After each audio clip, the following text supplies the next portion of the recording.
Welcome to me, where suspenseful, thrilling, and mysterious stories will draw you into a world where the lines between reality and fantasy seem to blur. When the night falls, when all the sounds gradually quiet down, leaving only your own heartbeat and breathing, that's when these stories begin. Tensions, unsolved mysteries, moments that will make you hold your breath in fear or curiosity, all are waiting for you ahead. Find a comfortable seat, dim the lights, and let this sound guide you on a journey that is not for the faint of heart. I want each of you to leave a comment sharing where you are in the world. And if you are enjoying the episodes, don't forget to give a like and subscribe to the channel now. Relax. Are you ready? If so, join me in the first story right now. Toodle-oo. Mayor Ottentail, Arizona, 1875. Painter, the man known throughout town only by his profession, rolls on to his back, letting out a phlegmy cough, skin and bones, with one sad gray eye and the other covered by a patch and sporting a bushy brown beard and the remnants of a rumpled suit. Painter possesses immense talent. He's created numerous portraits and landscapes, as well as the risque painting of Painted Lady Queen Winona that hangs over the Wild Weed Saloon's bar. But he drinks away what money he makes. I'm letting you out so you can enjoy Mayor Ottentail's 3-day birthday celebration, Marshall Cy Kincaid says, a towering, authoritative figure with a deep voice and rugged looks. 35-year-old New Hampshire native Cy is assisted in his duties by his 33-year-old Biloxi-born Deputy Van Sickle, whose droopy mustache, short, skinny frame, and lack of education belie his courage. It's bad enough this rat trap town is named after him, Painter says. The only thing that blathering weasel deserves is a birthday cake with a stick of dynamite in it. You're off your mental reservation. For somebody who's only been here a year, you sure formulated a deep dislike for the mayor, Van notes. It ain't 'cause he's a southerner, is it? 'Cause if it is, you and me gonna have a tussle. Painter pulls his rumpled vest into place. No, it's who he is. He's been mayor here for 7 years, Cy says. 7 prosperous years. He helped start the bank and sank his own role into the general store and the livery stable. He hired us to protect the town. He's talked up your skills as an artist and sent you business. Just because he teases you once in a while about your liquor intake doesn't make him a bad man. You ought to kiss his feet. I've got something else he can kiss. Tad. Exiting the town hall, Mayor Druce Ottentail surveys the town's crowded streets. Banners are stretched between buildings, saying, "Happy birthday to our beloved mayor," and "Happy 40th, Mayor Ottentail." Salesmen hawking remedies, clowns handing out candy, peddlers selling silks, and stalls offering games of skill line the streets.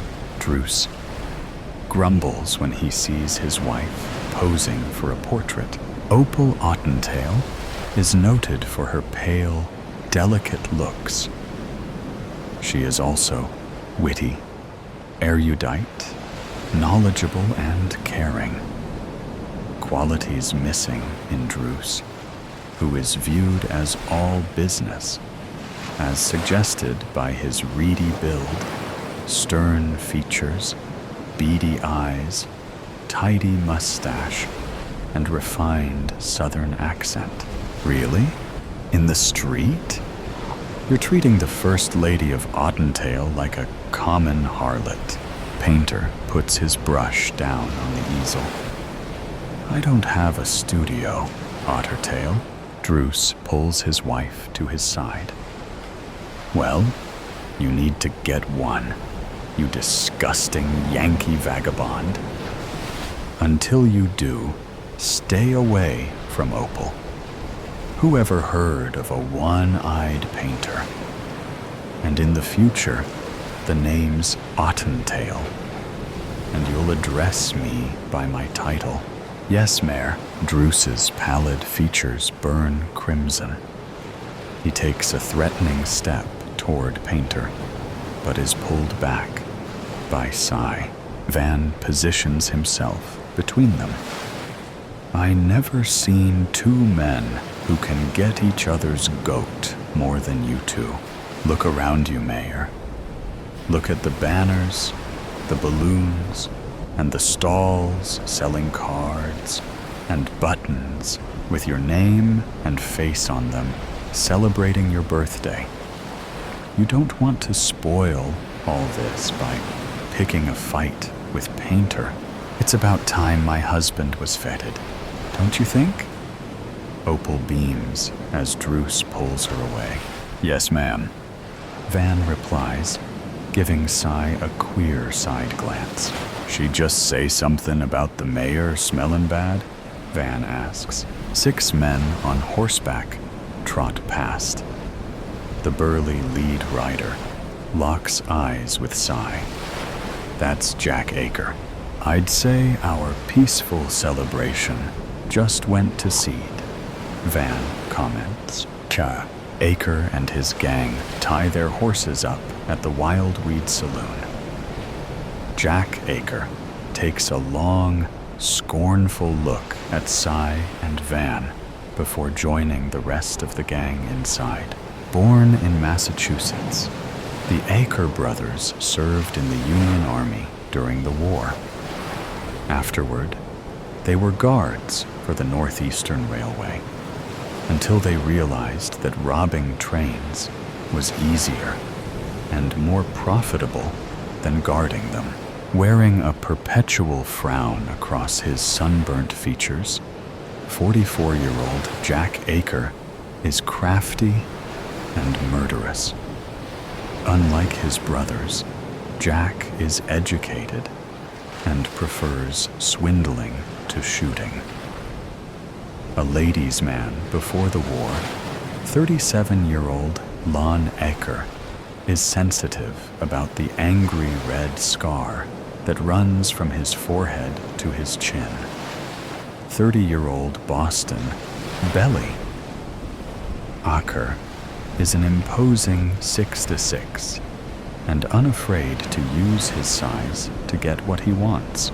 Riding with the Akers are their scruffy 17-year-old cousins, Les and Stanley Tremaine, who have fallen in love with the outlaw life. Them hard cases is here for one thing, skullduggery, Van says. 6 again 2. The odds ain't stacked in our favor. Maybe we can reduce them and nip this situation in the bud. That tall dandy in the black duster and the stovepipe hat, that's Cack Bruder. He's wanted for killing a man in Stiffgate that he claimed dealt from the bottom. Let's send him back there. Drawing his gun, Sigh confronts Bruder at the faro table. Party's over. You've got a hanging to attend. Yours. The Tremaine brothers brandish Bowie knives. Van swings the shotgun in their direction. Really, children? Behave, boys, Jack says. Belly. Aker slowly rises. You gotta go through me to get him. Van points the shotgun at Belly. This'll go through you faster'n spoiled milk. Jack pulls his brother back into his chair. Turn your steam down, Boston. You shouldn't treat visitors who've come here to spend their money and join your celebration like this, Marshall. Is that why you're here, Jack? Cy asks. It's not to rob the bank, steal some strumpet's pay, or gun somebody? No, and maybe. Jack replies, smirking. Well, there's going to be one less of you to do it, Cy replies. Come on, Cac. Bruder raises his hands. You gonna help me out, Jack? We know a Jim Dandy lawyer in Stiffgate, Jack replies. Don't worry, Cac, Lon adds. If we can't free you legally, we'll blast you out as soon as we're through here. But don't worry. Any witness to your shootin' who gets a good look at Belly's gonna forget what he saw. Cy motions Cac toward the door. You're starting out on the wrong foot, Marshall. I was about to say the same thing, Jack. Lon turns to Jack as Cac is led away. We just lost our best shooter. That doesn't change what we came here to do. Van picks at his teeth with a toothpick. That was what you call a gourmet lunch. We ought to do that more often. As often as my wallet can take, Deputy. Tilting his head, Van asks, what in tarnation is that noise? Sounds like a drum beat. But the parade's not till later, Cy answers. The pair follow the sound, which leads them to the town hall. Painter is marching back and forth in front of the building, banging on an old drum. Druce exits the building. Shaking his fist at Painter, he rushes to the lawman's side. Arrest him! Cy scratches his head. For what? Bad rhythm? Disturbing the peace. He's a menace. Since when did a drum become a dangerous weapon? Van questions. Just tell him to vamoose. I'm trying to close a deal to bring the railroad here, but he's ruining my chance. You mean our chance, right, Mayor? Cy asks. Do your job, or you'll be looking for another one. Druce huffs, retreating inside. Van whistles. Guess some folks is still fighting the war. Later that afternoon, Painter is plying his craft outside the Wild Weed Saloon. Try not to squirm, Pearl, Painter says to his subject. Why? This ain't no photograph. Painter looks at Pearl, then back at his painting, hoping the tough cook will be happy to see herself without the pockmarks and missing teeth that mar her coarse appearance. Passing by, Druce glances at the portrait, muttering, ugly as a mud fence. You say something, Your Majesty? Pearl asks, making a fist. Just how lovely you look. I can't believe they's holding a celebration for you. You four-flusher, Pearl says. Sounds like she knows you well. Painter comments. Several townspeople gather around the portrait to gawk at it as Pearl raises her voice. My husband, Maitland, rest his soul, fought off the Apaches to help bring this town into being. He don't get no parade, no fireworks, no banners. All you done, Druce, is claim his accomplishments for your own, while keeping your hand in the town's treasury till. The spectators glare at Druce, who smiles sheepishly. Jack and Lon join the crowd, throwing their arms around Druce. Howdy, Mayor, Jack says, smirking. Yeah, remember us? Lon asks, running his finger down his scar. Druce breaks away from them, bumping into Cy. These scallywags are causing trouble, he gasps. We're just two slightly lubricated visitors, admiring the work of an artiste, Lon comments. Druce backs further away, his unblinking stare still riveted on the acres. You know those two yahoos? Sai asks. Yes, they know me, and I know what they want to do to me. You have to get them out of town before they kill me. He's been sampling the spiked punch, Lon says. They haven't done anything, Sai notes. Not yet. When they do, my death will be on you, Marshal, Druce shouts, hurrying off. Dramatic, ain't he? Lon comments. The following morning, Druce bursts through the jail's door, shoving a piece of paper in Sai's face. What's the meaning of this? Sai gives the page a cursory glance, passing it on to Van. Looks like a wanted poster with your name on it. Something you're not telling us, Mayor. Did you read it? Yep. It says you're a war criminal. The drawing is a nice likeness of you, too. I'm not a war criminal. Well, somebody thinks you are. There's a dozen of them posted up and down Main Street. My birthday celebration, my name, my reputation are in question. Sai narrows his gaze. Just what did you do during the war, Mayor? Druce clears his throat. I was behind the lines. He had it easy while Yoon and me was taking pot shots at each other. Van jokes. It was never easy. The filth, the rats, the lack of supplies. Watching Natchez burn. You was stationed in Natchez? Van asks. I ran the prisoner of war camp there. Van clenches his fists, his breath exiting in fitful bursts. You sick son of a gun. You took pleasure out of starving and torturing soldiers. The Yankees took their anger out on us because of the way you mistreated their men.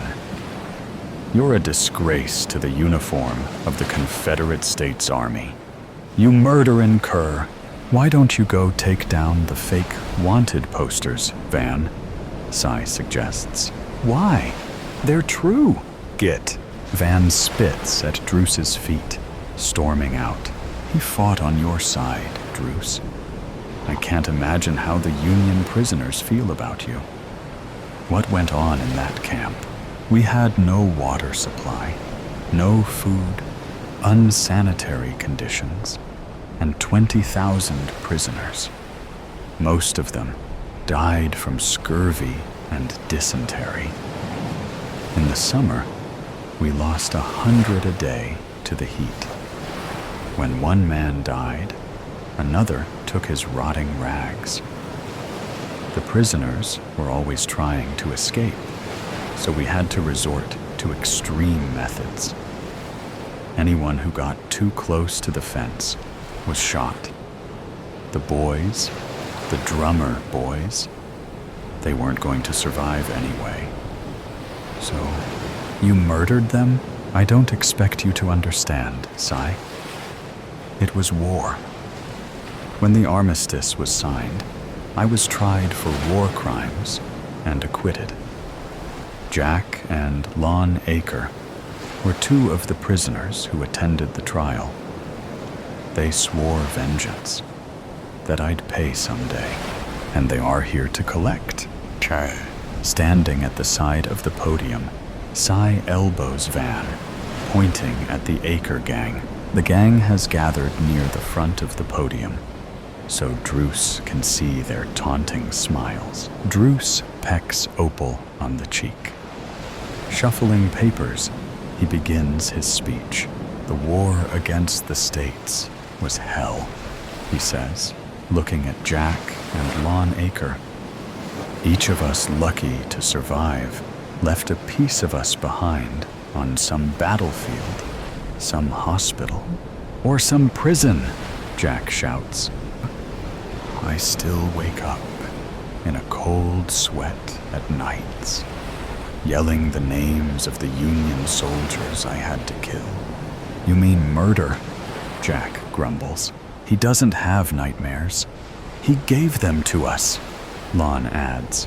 An eerie silence permeates as the crowd waits for a stunned Druce to respond.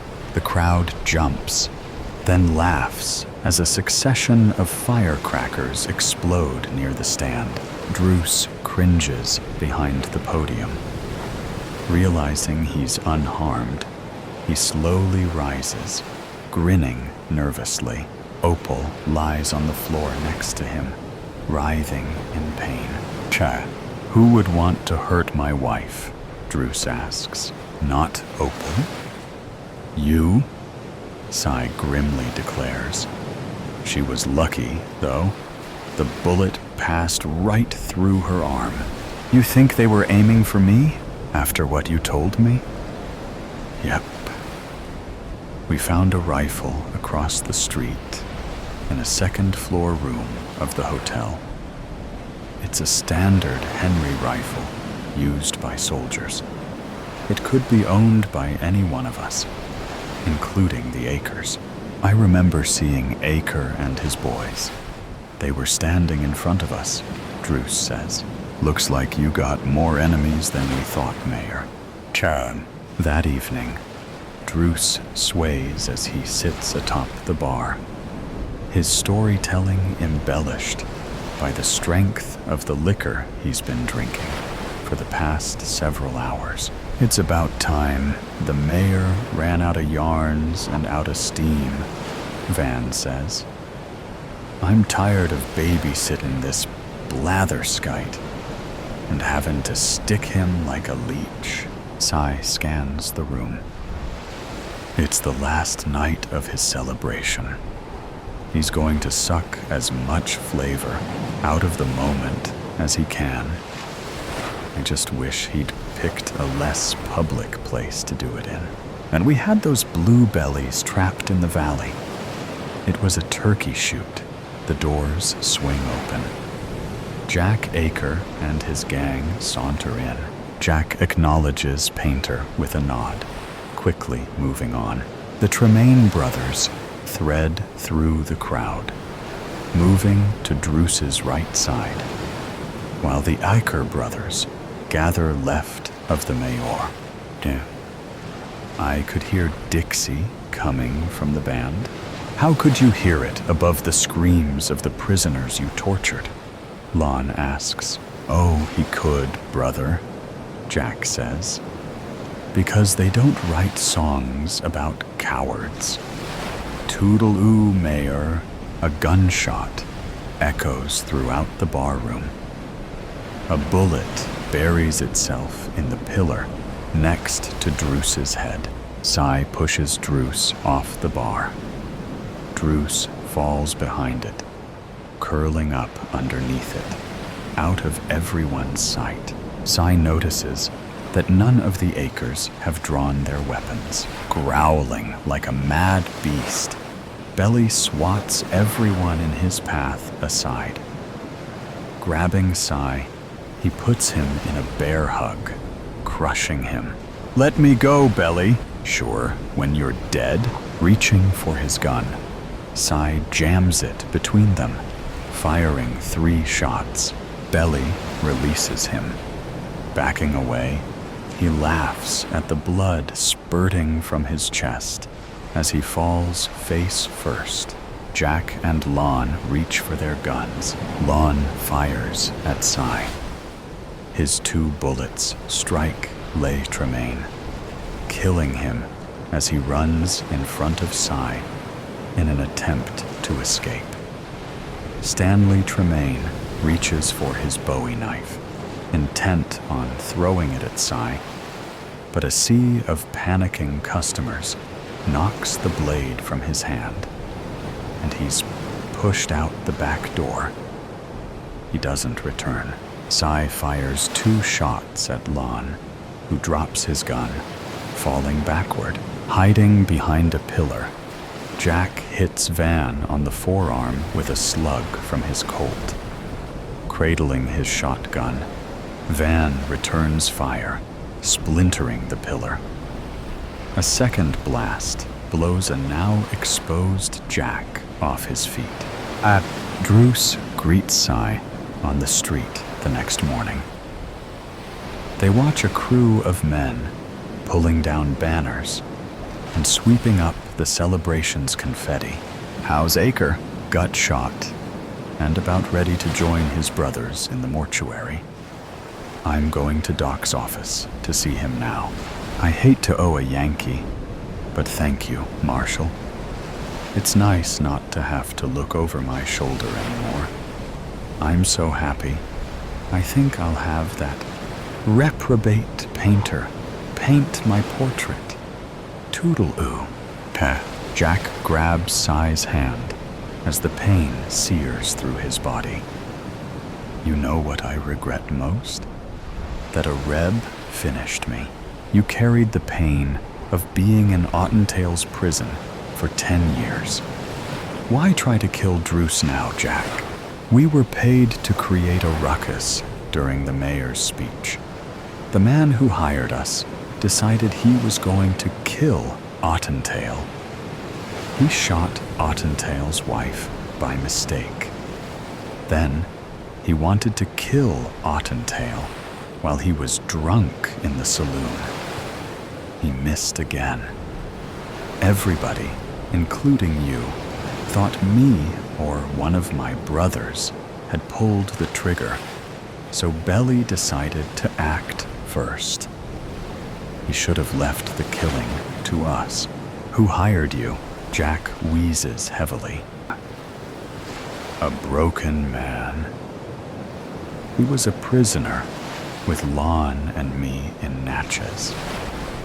He was a clean-cut, handsome kid, a drummer boy during the war, never even shot a gun. I almost didn't recognize him when he rode into our camp last year, all thin and grizzled. Ottentail had made an example of him, whipped him, stuck a hot poker in his eye, and left him for dead. The Rebs buried him alive outside of the camp. He dug his way out and crawled back to the Union line. The loud report of a shotgun blast sounds in the street. Opal's scream sends Cy scrambling to the window. Help! Painter just shot my husband. Falling to conclusions. Fear can make you do crazy things. Cry, laugh, scream, even kill.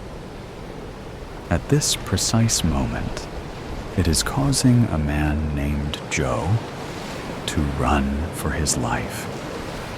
It is also causing 7 members of an unknown faction to chase him. Joe doesn't know where he is going, only that he has to get away. His chest pulses in and out as his body tries to drag in air to compensate for all the running. His legs ache as he pushes them to go faster. A voice in his head urges him on. We need to go faster. Shut up. You think I don't know that? It's your fault we're running in the first place. Gosh, a guy can't have a little fun. You killed those guys. Correction, you killed those guys. As far as anyone else knows, I am just a figment of your imagination. Besides, now you can be certain that the men who killed your family have been punished for their actions. I didn't need your help. The police would have handled it. Now these guys are chasing us. Less complaining, more running. Joe continues sprinting through the autumn-colored trees, looking for an escape. As he taps into his second wind, he sees sunlight beaming down ahead. He gets to a bright clearing, a good distance ahead of his pursuers. The beginnings of a sigh of relief melt into a sigh of despair. On the other side of the very narrow, leaf-filled clearing is a very wide, rock-filled gorge. He skids to the edge, kicking a few dozen leaves over the edge. Gasping for air, with his hands on his knees, he watches as the leaves slowly pinwheel out of sight. A good 1,000-foot drop followed by slopes of jagged rock. I'll definitely feel that in the morning. We could make it. Shut up. No, we can't. I could make it. Well, I can't. He takes a step back and puts his hands behind his back as he tries to catch his breath. As he turns around, a single man wearing green, brown, and black fatigues skids into the clearing. He sees Joe and raises his assault rifle. The gun trembles slightly as the soldier trains it on him. Joe watches as the nervous soldier's finger tightens slightly on the trigger. A single bead of sweat slides down the soldier's forehead as he begins to talk. We're gonna need you to come with us. I'm afraid I can't do that. That's right. Tell him. We aren't going anywhere with him. Please, we're not gonna hurt you. I find that hard to believe. If I remember correctly, you guys were shooting at me not too long ago. Come on. There's only one of him. We can take him. We just want to talk to you. Do some tests. Ask some questions. What if you don't like what you hear? What if your tests and your questions don't get you the answers that you want? What then? Why haven't we killed him yet? Would you shut up already? Who are you talking to? Nobody, okay. I think I'll decline. Wow, I didn't think you had it in ya. That is not an option! A different voice booms from within the trees. The rest of the group bursts into the clearing, all wearing matching fatigues. Their assault rifles are all trained on him. Just answer me one question. Why do you have to be able to explain everything? Why do you have to know how everything works? Joe yells with tears of anger welling up in his eyes. Are you crying? What a baby. How about less crying and more killing? If it isn't normal, let's chase it down and shoot at it with automatic weapons and force it to cooperate. Find out how it works by any means necessary. You people disgust me. If you don't kill them soon, I will. Would you shut up already? Sir, I don't know who you are talking to, but we can do this the easy way, or we can do this the hard way.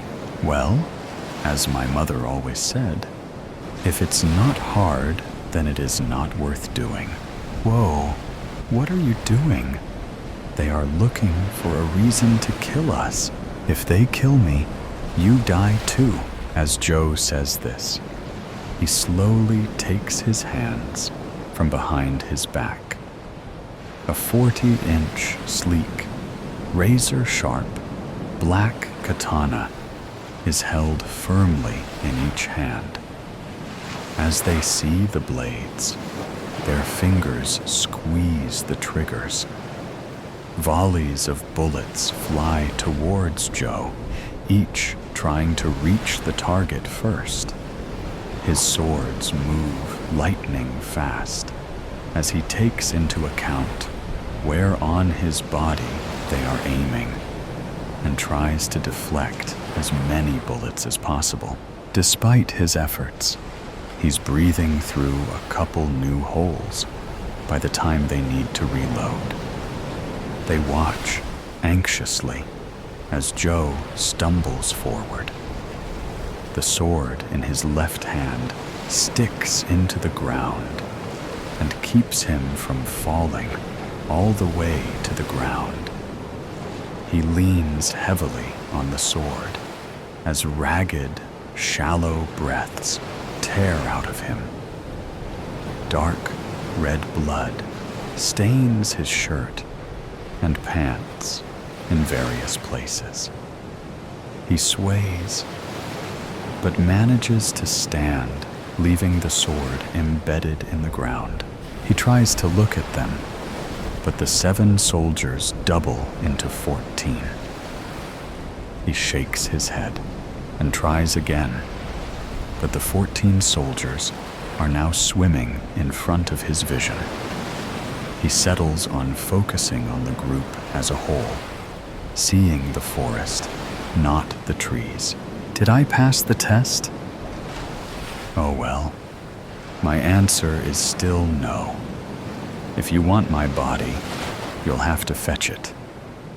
Joe slurs. You are seriously losing it. You are going to get us killed. No, don't! Joe spreads his arms and falls backwards off of the cliff. The soldiers dash to the edge and see him falling. He watches as the edge of the cliff and their faces shrink away from him. The wind whips his clothes wildly as it accelerates past him. He closes his eyes, slows his breathing, and concentrates. Suddenly, the sound of the wind slows and then stops. He opens his eyes and sees that he is now floating in mid-air. A faint glow and a quiet hum emanates from his left hand. He looks down and sees that about 5 feet under him is one particularly sharp shard of black rock that would have ended up right through his chest. He also notices that his vision has blacked out on the edge. Something was wrong. What did you do? I took over. It's obvious that you were on a suicide mission with that little stunt you pulled. I did too much work to get this body to just let you destroy us like this. He contemplates his grisly death for a second before reorienting himself. Using the power from his hands, he zooms back up towards the cliff edge. His head pops up over the ridge as the 7 soldiers are leaving the clearing. They walk slowly and lackadaisically back into the trees in a single file line. Apparently, his guaranteed death is good enough for them.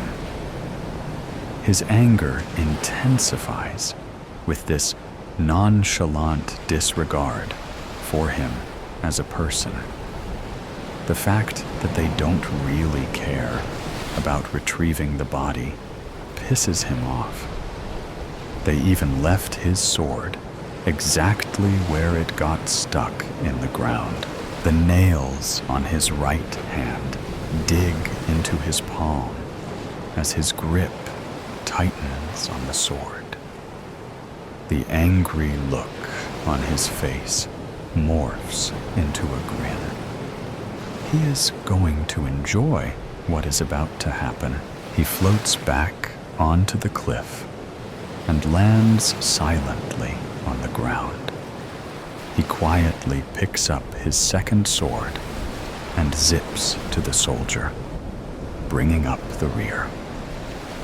In one swift moment, he puts one sword through his back and uses the second sword to separate his head from his body.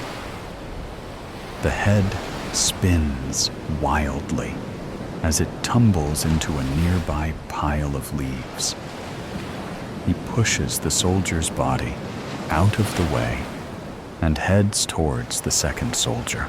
The second soldier gets cut down in one stroke, starting from his right shoulder and ending at his left hip.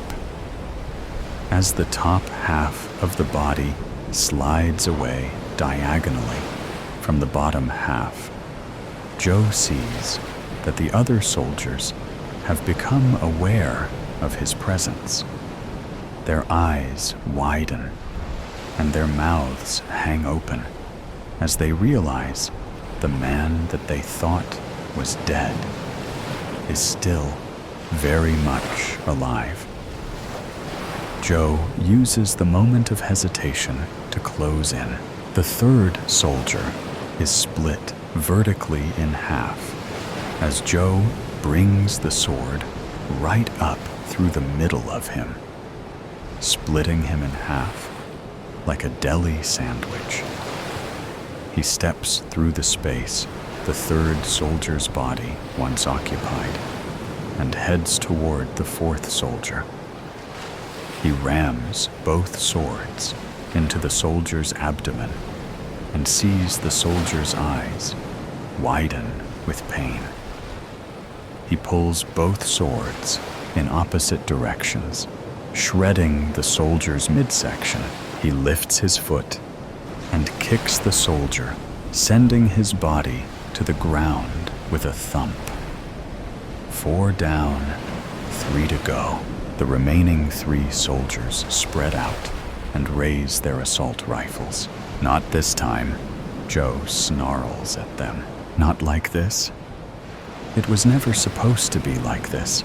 He spins the swords one time in his hands as he steps over the fourth soldier's quickly cooling body.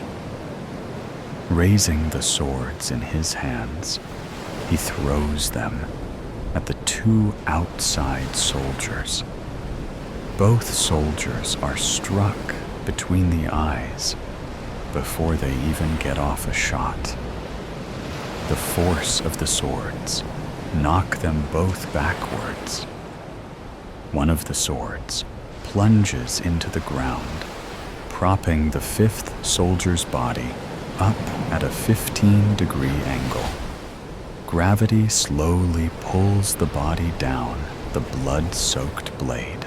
The other blade pins the 6th soldier head first to the gnarled trunk of a nearby tree. This time, gravity works quicker and splits his skull as his body slumps to the ground. Joe, now weaponless, bravely strides toward the last soldier. As the final soldier goes to shoot, Joe grabs the end of his gun and quickly shoves it up. The single shot the soldier gets off intertwines with the painful crunch of bones as the gun sight collides with his nose. The shot flies harmlessly into the air above their heads. The final soldier stumbles backwards, struggling to pull air through his bloodied nostrils. The strap attached to the rifle, still in Joe's hand, keeps him from falling. Joe pulls the barrel of the gun down a couple of inches and jams it under the soldier's chin. The soldier is still dazed from his new breathing impairment and doesn't even realize what is happening. The automatic fire perforating his brain quickly takes care of his need to breathe. Joe's grin widens into a smile as he looks at his work. They were right to fear me, Joe thinks to himself. Not like this. He prepares to go retrieve his swords when a mysterious pain stops him in his tracks. His head feels like it is about to split open. He slams his eyes shut, trying to not pass out. When he reopens his eyes, all he can see is a bright orange light. He blinks a couple times and realizes that he is on his back, staring up at the setting sun. He looks down and sees a sharp, blood-stained rock protruding from his stomach, looking like a blood volcano just sprouted out of his chest.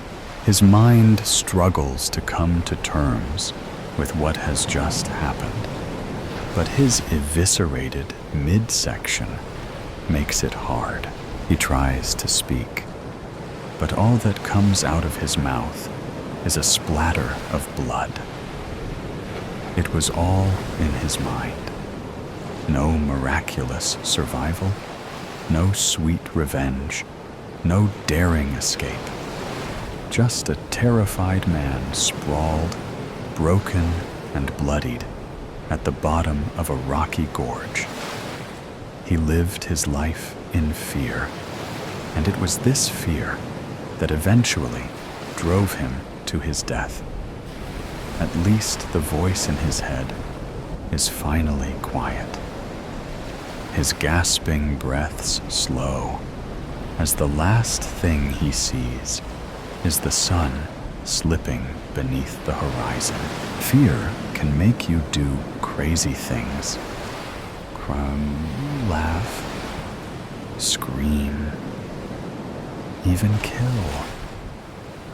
Right about now, it was the last thought that crossed Joe's mind as his brain seeped out of his shattered skull. What she left behind. California, 1868. Clara Emerson pressed herself against the train window, her eyes glazed and alert from exhaustion. She stretched out her aching legs, revealing her muddy shoes that poked out from underneath the hem of her dress.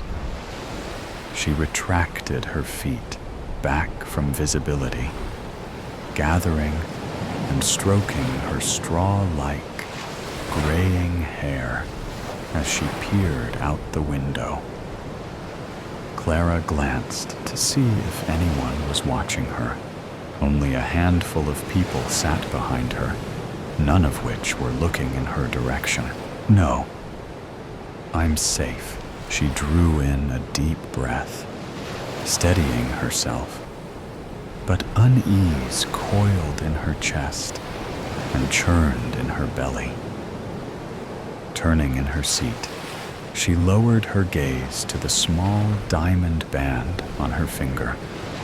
Sunlight caught in its facets, scattering tiny prisms across her skin. For just a moment, she marveled at its beauty.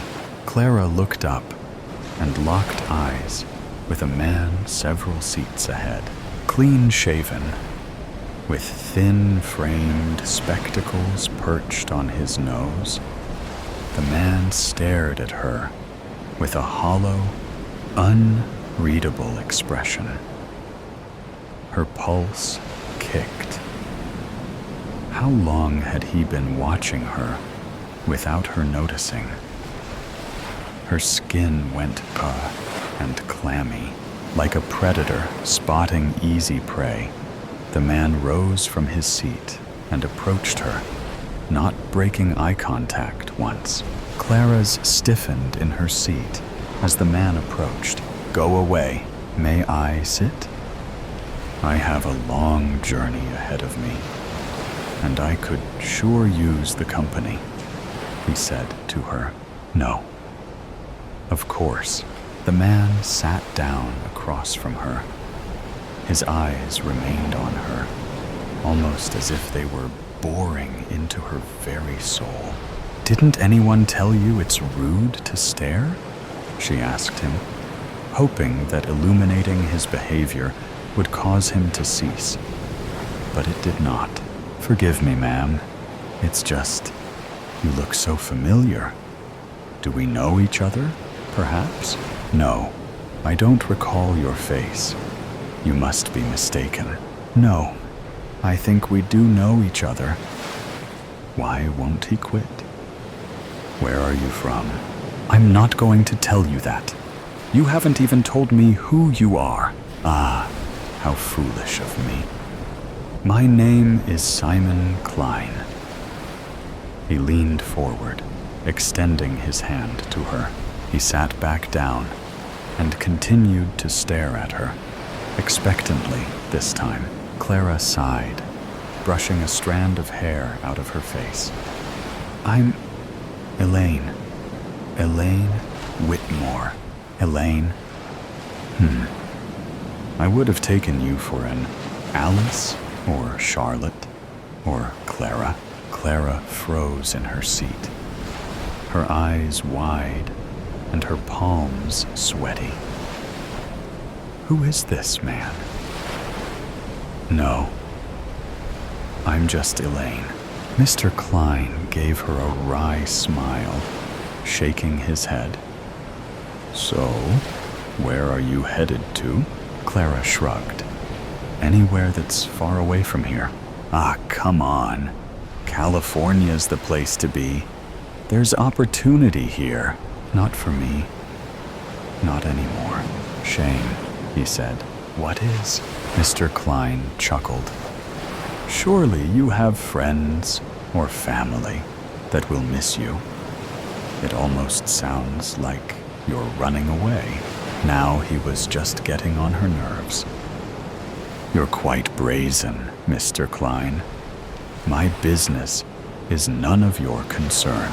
Mr. Klein pressed his lips tightly together, as if he were in pain, and forced out a smile. "My apologies, Mrs. Whitmore. I never quite learned how to keep my nose out of others' affairs. I am a curious fellow." Curious indeed.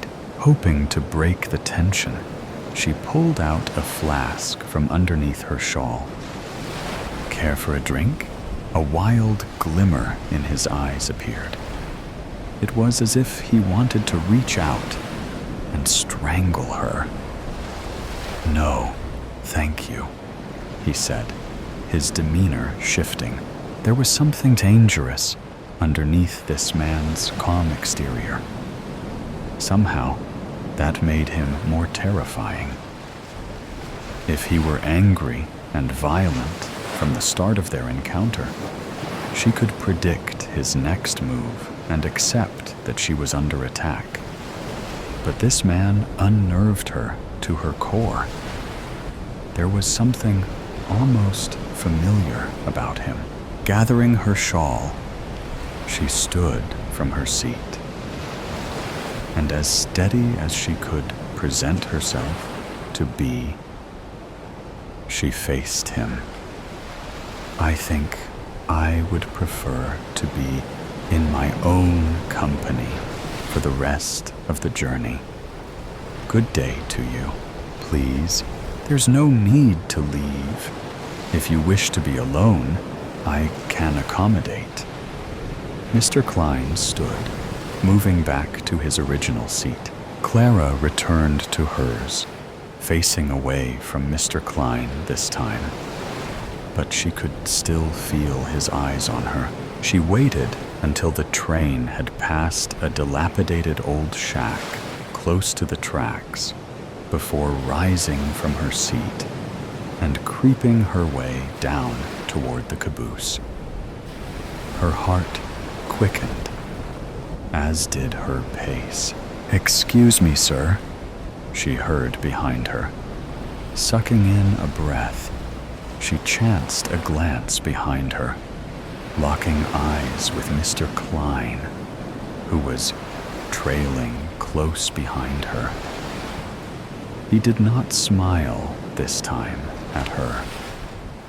His eyes were cold and focused on her intently, like before. but there was a rage in those eyes. A bloodlust, in fact. She didn't think twice this time, turning and running down the aisle like a mad woman.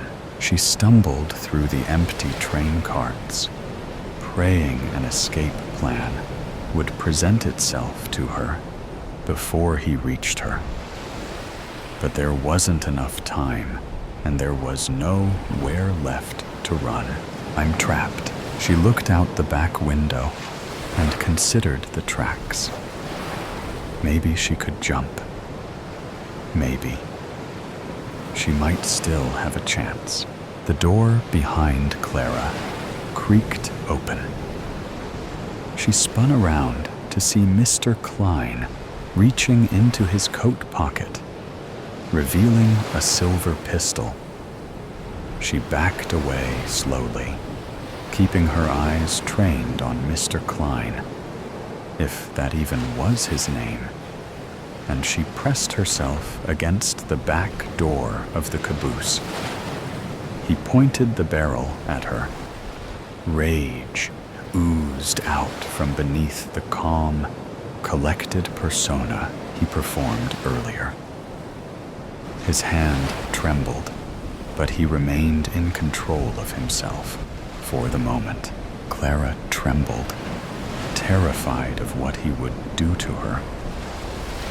"What do you want from me? Why are you following me?" "I saw you," Mr. Klein said. "I saw what you did to my sister that night." Whatever she planned on saying to him, the words fell empty in her mouth. This is it. It's over.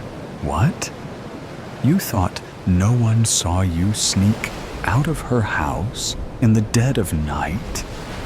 And I find my sister dead in her home? No, that's a lie. I would never harm anyone. I'm a good woman. How do you sleep at night? He said, his finger twitchy on the trigger. I know it was you who did it. No sooner had I returned from my hunting trip, I see you sneaking out of her house like some rat. She was dead when I found her. Please, have mercy on me. I would never do such a thing. Liar. Mr. Klein drew closer. She fumbled for the handle behind her, desperate for escape. Her weight against the door caused it to swing open, landing her on her back. She held her hands over her head to shield herself. Why? He cried. Why did you do it?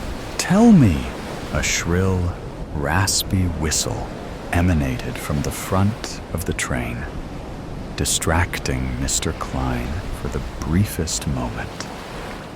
Clara seized the opportunity and kicked Mr. Klein in the shin, dropping him to his knees. He screamed, clutching his leg as the gun clattered next to him. Without a second thought, she scrambled for the pistol and swiped it, aiming the barrel at him. Get up, she said. Mr. Klein held his hands up, pushing himself up off the floor. I'm not the one that deserves this. I'm not going to die today. She pressed her finger to the trigger, but it wouldn't budge. The hammer. Mr. Klein grabbed hold of the barrel and yanked it back hard. Too hard. Clara released the pistol, and with it, Mr. Klein, screaming as he staggered backward, tumbling off the train.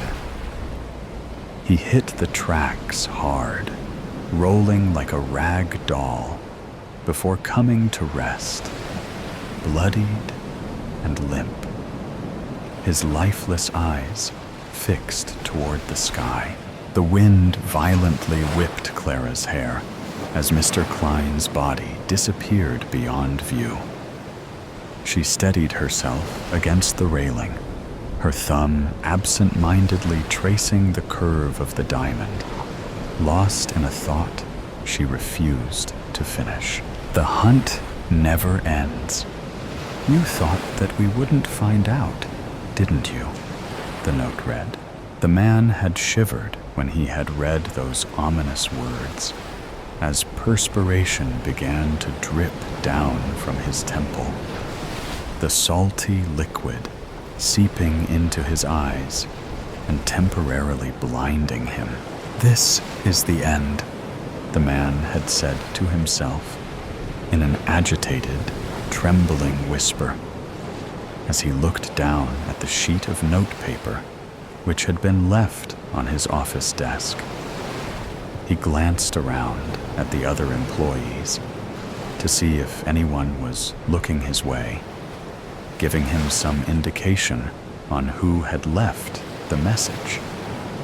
But all of them were engaged in their own little world of toting up the facts and figures which were constantly coming through on their computer terminals. What had caused this man to turn deathly white and feel so nauseous? How had those 9 little words on the page that had now turned his world completely upside down come to cause him so much anguish and despair? That unhappy event had happened a week before. So let us now find out what had caused this man, Henry Miller, to end up in this now distressing location where he now found himself. At this moment, he was looking between the slats of a Venetian blind, observing the street outside, and trying as best as he could to remain unseen from the road in front of the building, where he now cringed, frightened out of his wits. How had it come to this? He thought. Last week, he didn't have a care in the world. All was going well at work. And then came that note, and he found himself involved in something that had instantly changed his life. And now he was on the run, constantly looking over his shoulder. And at this moment, hiding in this abandoned building, a structure that had a large sign outside stating that it was condemned and would shortly be torn down. So, how long could he remain here before he had to find another place of sanctuary? The year is 1948. The war is over. After 6 years of bloodshed and butchery by a psychopath and his evil, willing collaborators, during which an estimated 80 to 100 million people had died or been murdered. The Nuremberg trials had finished, and many, many hundreds of German Nazi war criminals had found justice on the end of a rope for crimes against humanity. Then, there were some who had decided that a cyanide pill was a much quicker way to escape the noose of retribution.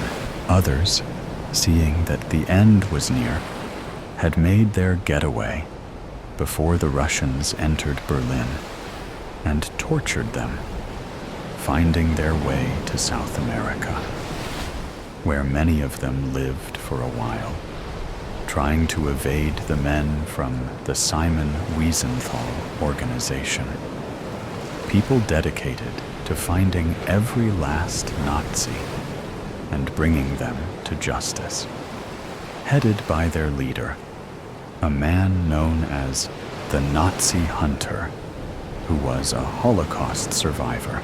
Even though many years have passed, the hunt still goes on, still finding those vile and depraved monsters, a subspecies of the human race. Although some are well into their dotage, justice is still being served.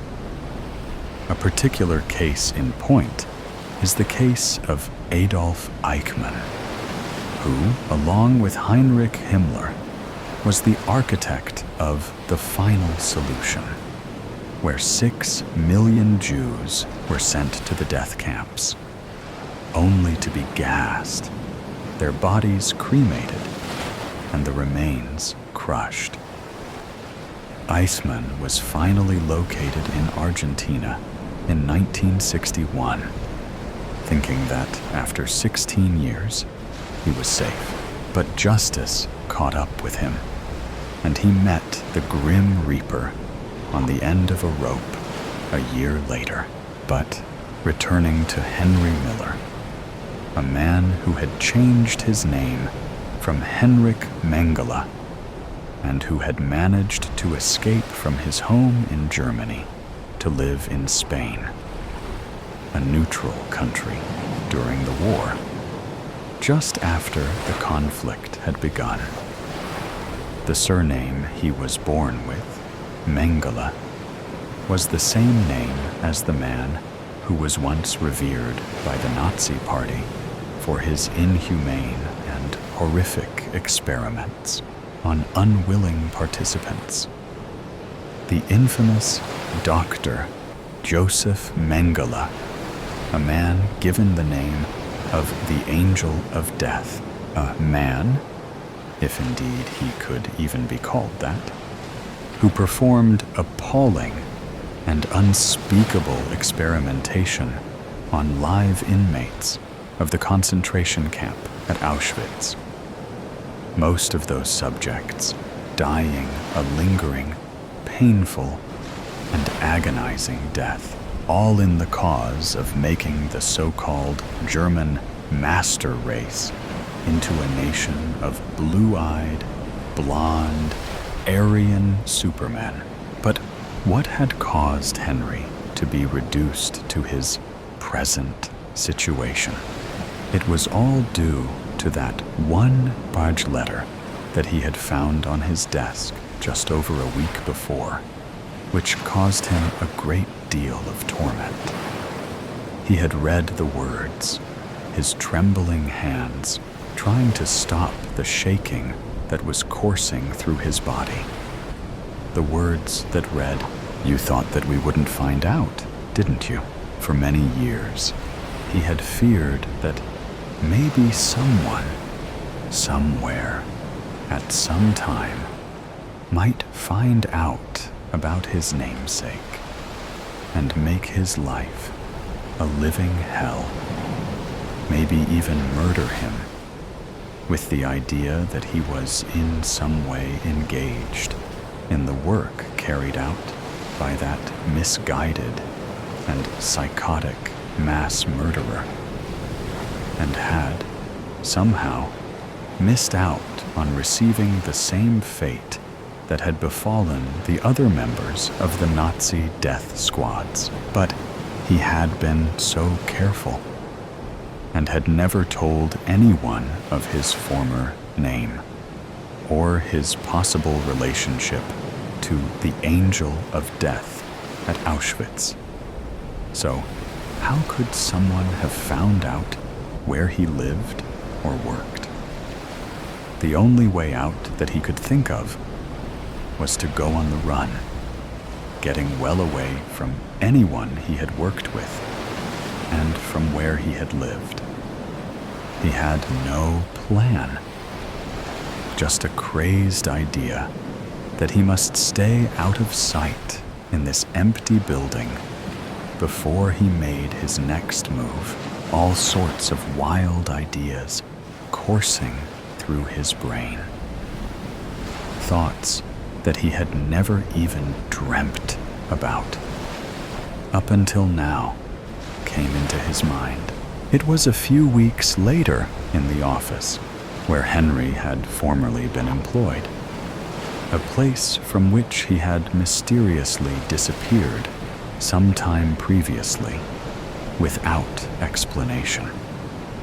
One of the other employees who had worked with him had just read an article in the newspaper that had shocked him. It mentioned that his former workmate had been found dead in an abandoned building, having seemingly committed suicide by ingesting a cyanide pill. As tears welled up in his eyes, he murmured words that he found extremely difficult to say. "Henry, what happened? Why did you do it? Just as your friends here were organizing a surprise party for your birthday. You tried so hard to keep it a secret, and you thought that we wouldn't find out, didn't you?" In the silence of ashes, Jacob's fingers trembled against the dented tin cup, water sloshing perilously close to the rim. The November air carved his lungs raw, bitter with smoke from chimneys that transformed flesh to ash. His worn shoes navigated the mud between barracks, sidestepping puddles that mirrored a colorless sky. At 13, Jacob had perfected invisibility. 3 years of silence, not by choice, but necessity after witnessing his father's execution, had rendered him a ghost among the living dead that shuffled through the camp. While other boys his age had been selected for immediate disposal, Jacob's muteness had ironically preserved him. The guards found utility in a servant who could never repeat their secrets, who existed in the peripheral shadows of their consciousness. The SS officers spoke freely in his presence. Plans whispered, transports scheduled, executions ordered, all captured in the flawless vault of Jacob's mind, where every detail existed in perfect recall, a gift that had once earned him praise from teachers in another lifetime. Before yellow stars and cattle cars, Obersturmführer Kruger waited in his usual spot, a folding chair positioned in the sliver of shade beside Barracks 7. Jacob knew the man's habits with precision. The hat removal, 17 minutes into his shift. The triple tap of his boot before sitting. The heavy eyes, exactly 40 minutes after lunch. "Schneller, Junge!" Kruger barked, gesturing impatiently as Jacob approached. Jacob quickened his pace, keeping his eyes fixed on the shallow pool of water in the cup. One did not look directly at the gods of this underworld, the men who decided with casual flicks of their fingers who would breathe another day and who would feed the insatiable furnaces. Kruger snatched the cup, gulping noisily. Water escaped his lips, tracking through the dust on his chin. Jacob stood motionless, hands clasped before him, awaiting dismissal or further orders. The guard's eyes were bloodshot, the whites yellowed like old paper. Night duty in the processing center, Jacob surmised. New transports had arrived yesterday, which always meant sleepless shifts for the guards. "Wait," Kruger muttered, settling deeper into his chair. "I might want more." Jacob nodded once, the barest acknowledgement of the command. He knew stillness, as others knew prayer. A ritual of survival, practiced until it became reflex. The camp existed in constant motion, guards shouting, prisoners shuffling, machine guns occasionally stuttering their terrible poetry of death. To be still was to disappear. Minutes stretched. Kruger's head gradually lolled forward, his breathing deepening. The cup tilted dangerously in his loosening grip. Jacob watched through lowered lashes as the guard surrendered to sleep. The keys hanging from Kruger's belt caught the weak sunlight, transforming ordinary metal into something mythic. Freedom incarnate. Jacob's pulse accelerated, blood rushing in his ears like distant artillery. No guard ever slept on duty. The punishment was severe. Perhaps not death, but certainly disgrace. This aberration might never repeat itself. A singular crack in the impenetrable wall of captivity. Jacob's mind calculated with the precision of mathematics. 4 minutes until the patrol passed the northern fence. 7 minutes until roll call at the women's barracks would divert attention eastward. The electric generator hummed 60 meters to the west, powering the final barrier between imprisonment and possibility. His fingers, trained by years of obedience, trembled with rebellion as they reached toward the key ring. A lifetime compressed into a single breath as metal brushed against metal with the whisper of butterfly wings. The ring slid free. Jacob backed away silently, the keys clutched against his chest like a talisman. The dormant power they represented sent electric currents through his body, awakening nerves long numbed by survival. For the first time in 3 years, a ghost became solid. A shadow contemplated substance. A boy allowed himself to remember the concept of hope. The keys felt impossibly heavy in Jacob's pocket as he slipped between the skeletal shadows of barracks. His mind projected every detail of the camp upon the canvas of his consciousness. A perfect map etched by thousands of forced errands. There, the blind spot behind the infirmary, where guards rarely patrolled. Here, the drainage ditch that ran beneath the eastern fence, partially obscured by withered weeds. Each movement demanded precision as afternoon shadows stretched across the packed earth. Jacob became one with them. Another darkness moving among darkness, his emaciated form barely disturbing the air. The camp's architecture revealed itself differently now. What had been a prison became a puzzle box, and Jacob held the solution in his trembling hand. 327 steps to the generator shed, a left turn at the kitchens, skirt the infirmary, avoid the dogs kenneled near the northern guard tower. Gunther, the shepherd with the white spot on his muzzle, raised his head as Jacob passed downwind. The animal's ears pricked forward, nostrils flaring. Jacob froze, becoming stone.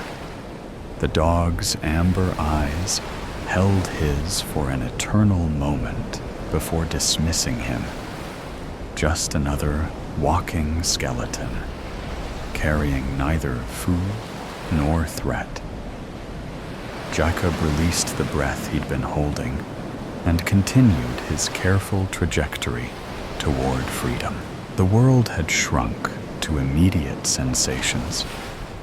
Ribs against lungs, the metallic taste of fear, fabric against skin. Nothing existed beyond this moment of movement, this singular pursuit of escape. A sudden commotion erupted near the eastern fence. Jacob pressed himself against Barracks 12, becoming one with its weathered planks as two guards rushed past. Not for him, not yet.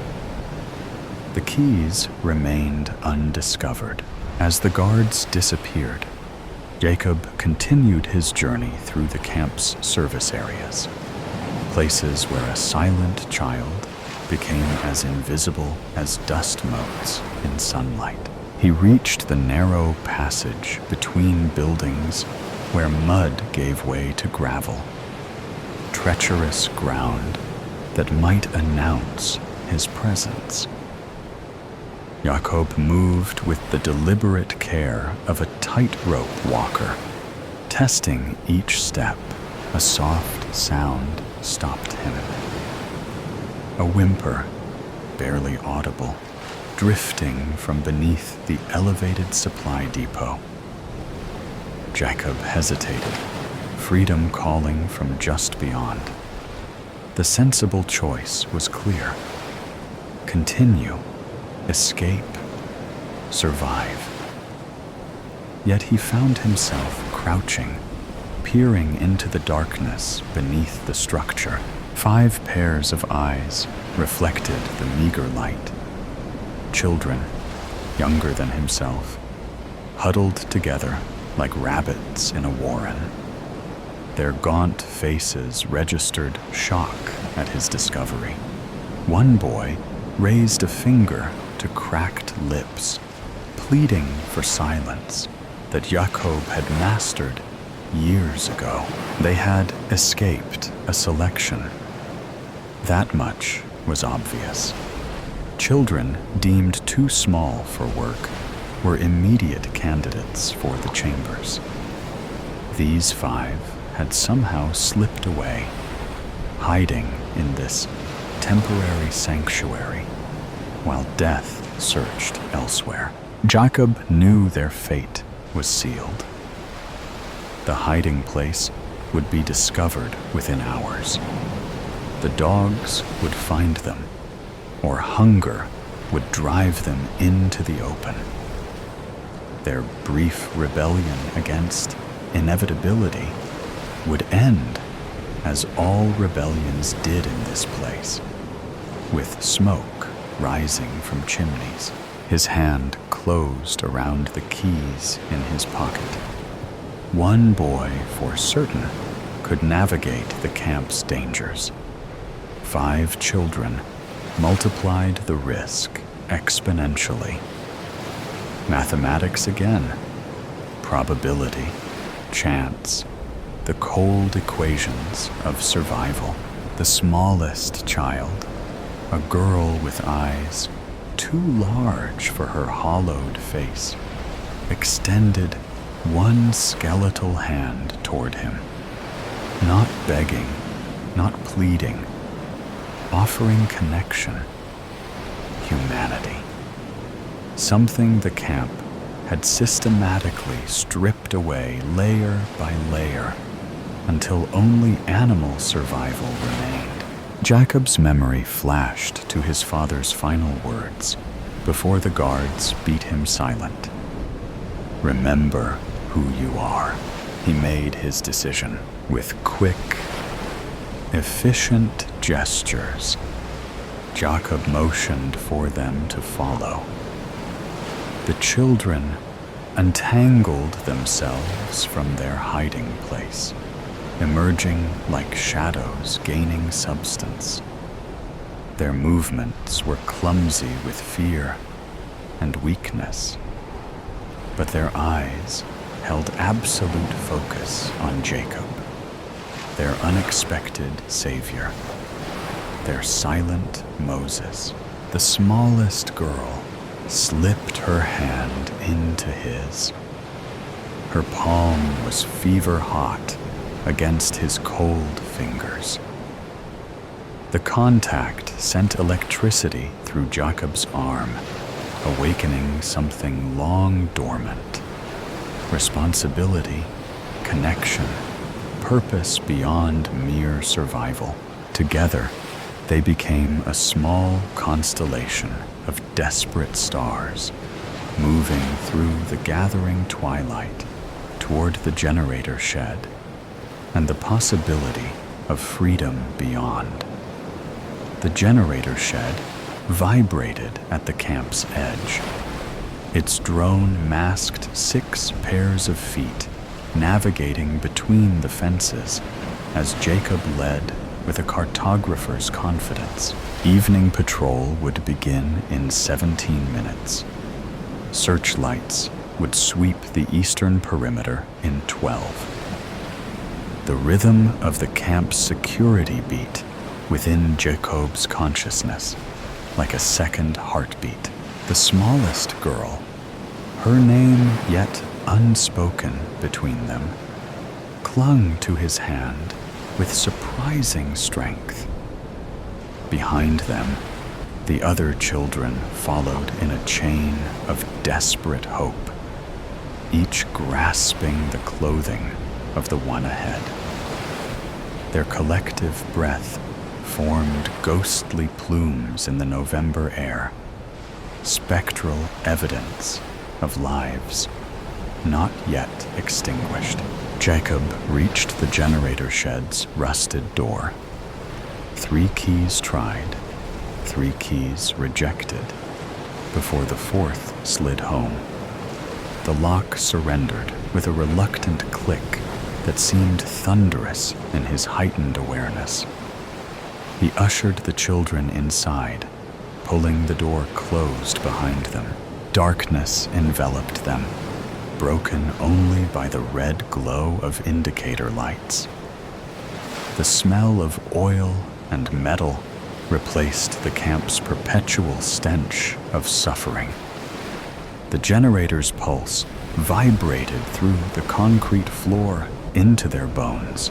Jacob's memory reconstructed the shed's interior with perfect clarity.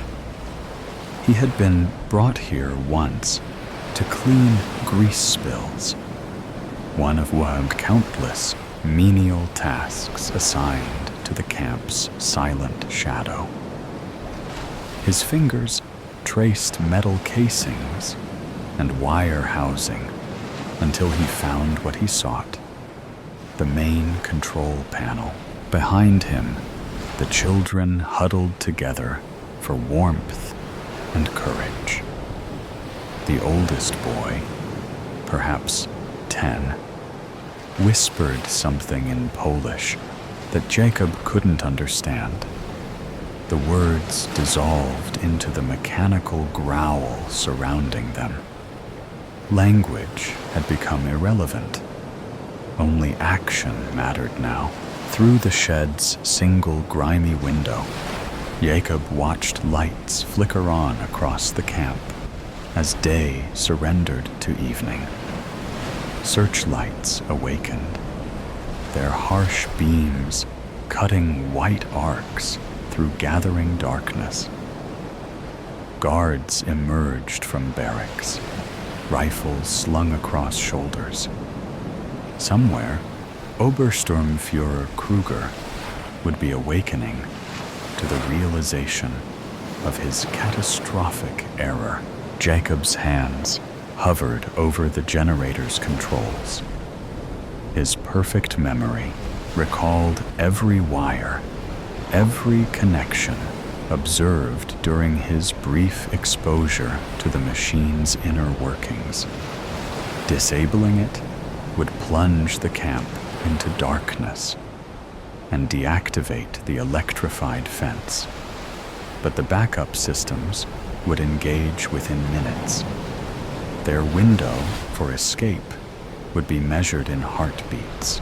A distant alarm shattered the twilight, a shrill mechanical scream that announced discovery. Whether Kruger's missing keys or the children's absence had triggered it remained unknown. The distinction was academic. The hunt had begun. The smallest girl pressed herself against Jacob's side, her body trembling like a captured bird. He placed a reassuring hand on her head, then turned his attention back to the generator. Its massive form contained both their imprisonment and their salvation. Jacob seized a wrench from a nearby workbench and wedged it between critical gears. With calculated force, he twisted until metal screamed against metal.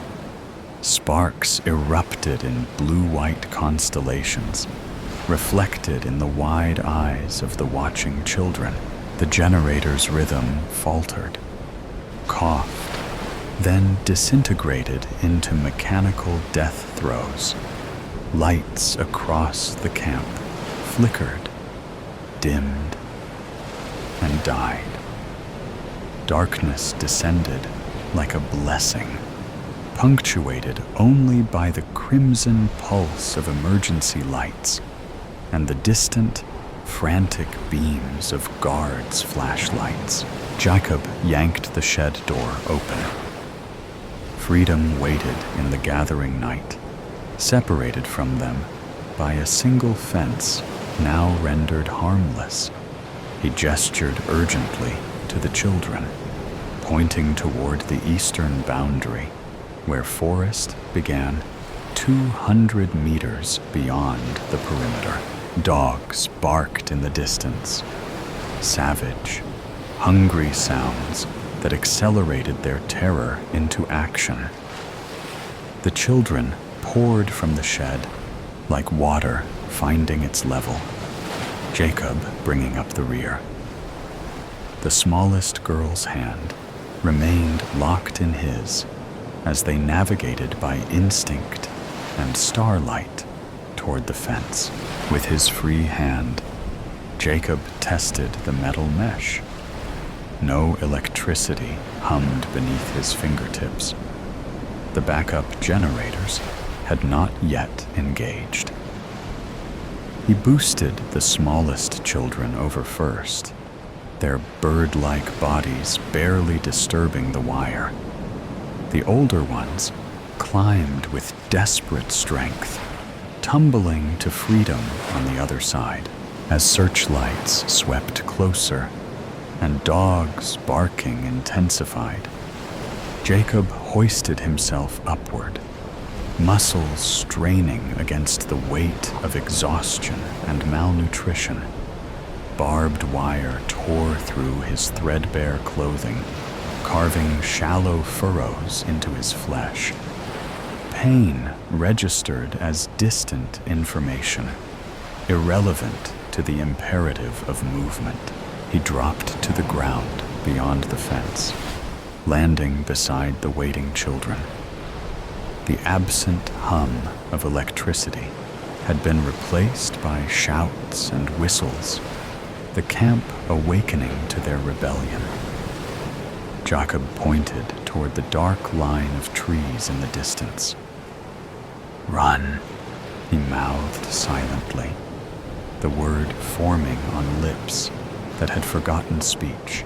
Together, they fled across open ground, 6 shadows merging with the greater darkness.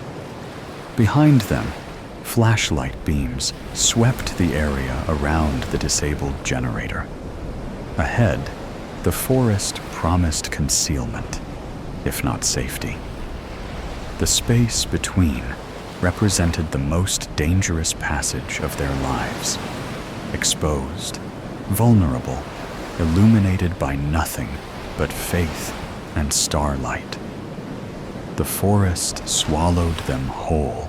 Pine needles cushioned their footfalls as the scent of resin replaced the camp's miasma with air that tasted of possibility. Jacob led them deeper into the wilderness, away from searchlights that strafed the forest edge like mechanical predators. Behind them, the camp's alarms continued their frantic cry, a sound that diminished with each step, but remained embedded in their consciousness like a splinter beneath skin. The smallest girl stumbled, her strength finally failing. Jacob caught her before she fell, lifting her slight weight into his arms. She weighed no more than autumn leaves, her bones fragile as a bird's, beneath his hands. Her head came to rest against his shoulder. Absolute trust in the gesture. They continued for what might have been hours or minutes. Time had dissolved into meaningless abstraction. Distance alone mattered now. Every meter gained was a victory against death. The other children followed Jacob without question, their faith in his silent guidance absolute. A stream appeared, silver in the moonlight. Jacob gestured for them to drink. The water tasted of stone and stars, reviving something beyond their physical bodies. Perhaps hope, perhaps humanity. The oldest boy spoke, his voice a rusty hinge breaking the forest's solemn quiet. Müssen wir weitergehen? Must we go further? Jacob nodded, pointing deeper into the forest. The danger had not passed. Dogs could track them for kilometers.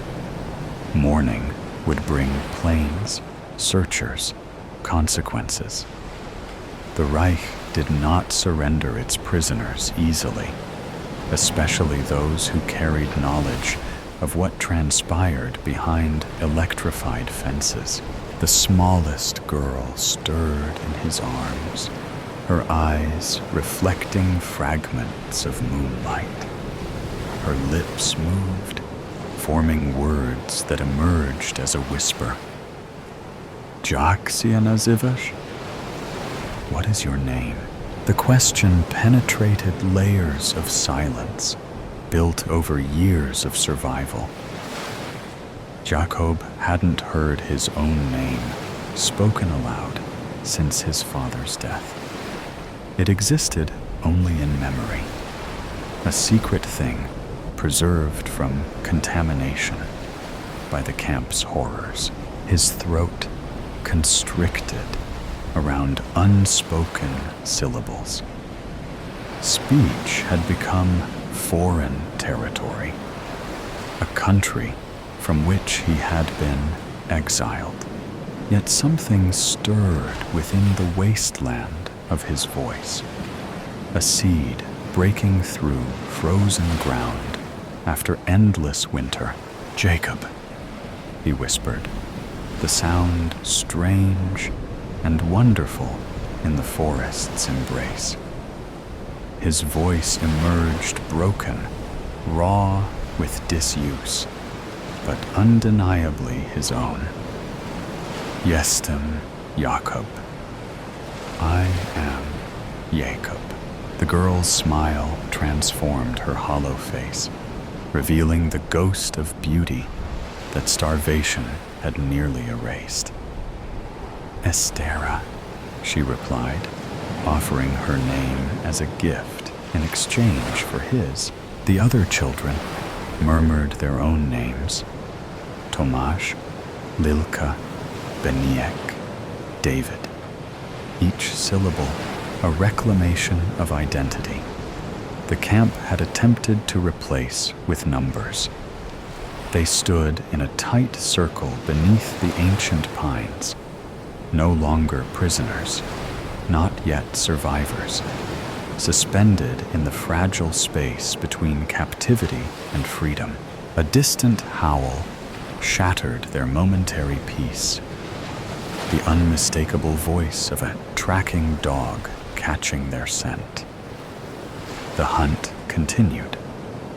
Jacob set Estera gently on her feet and pointed westward, where the forest grew denser, offering deeper concealment. Musimy biec, Estera said with quiet resolve. We must run. Jacob nodded, taking her hand once more. Together, they plunged deeper into the wilderness. 6 children against an empire, armed with nothing but the desperate courage of those with nothing left to lose. The forest embraced them, branches parting to accept their flight, roots steadying their uncertain steps. Dawn found them huddled beneath a rocky overhang beside a wider stream. Exhaustion had claimed the younger children, while Jacob remained awake, listening to the forest's morning chorus, replacing the mechanized rhythms of captivity. Estera sat beside him, her slight shoulder pressed against his arm. Dokond Ijemi? Where are we going? She asked, her voice barely audible above the stream's gentle murmur. Jacob's mind, so accustomed to precision and calculation, could offer no certain answer. The geography of freedom remained unmapped territory. He had memorized every centimeter of captivity, but possessed no chart for liberation. The words came slowly. Na południe, du partyzantów. South, to the partisans. Rumors had circulated through the camp. Resistance fighters in the southern forests, Jews and Poles who had escaped, fighting with salvaged weapons and desperate courage. Perhaps only legend, perhaps salvation. Estera's small hand found his, fingers intertwining. Będziemy wolni. We will be free. Jacob looked at the sleeping children, at the forest stretching around them, at morning light filtering between trees. Freedom remained a distant shore, separated by hunger, winter, pursuit, and war. Yet for the first time in 3 years, possibility existed. He squeezed Estera's hand gently and discovered within himself the capacity for speech once more. Words emerged like water from stone, each one a small miracle of reclamation. Już jesteśmy. We already are. The forest absorbed his words, carrying them toward the lightening sky. Behind them, the camp continued its grim business. Ahead, war raged. But here, 6 children had rewritten the equations of their existence beyond barbed wire and numbered tattoos. Jacob tilted his face toward the breaking day, feeling warmth touch his skin.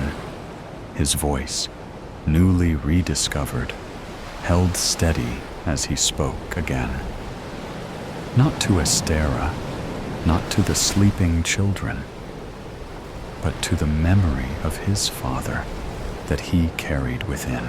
I remember who I am, black and white, the boardroom, 32 students awake in a dark room. The lights flash on. 32 fearful high school students scan their surroundings. They're in a square room. The walls are lovely nature murals. The floor is a large, square black and white checkerboard. And they're in costumes. 16 are black and 16 white. Esther starts the confused students' conversation. "Oh, my lord, where are we?"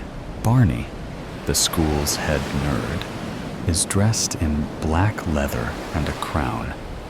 "How did I got here?"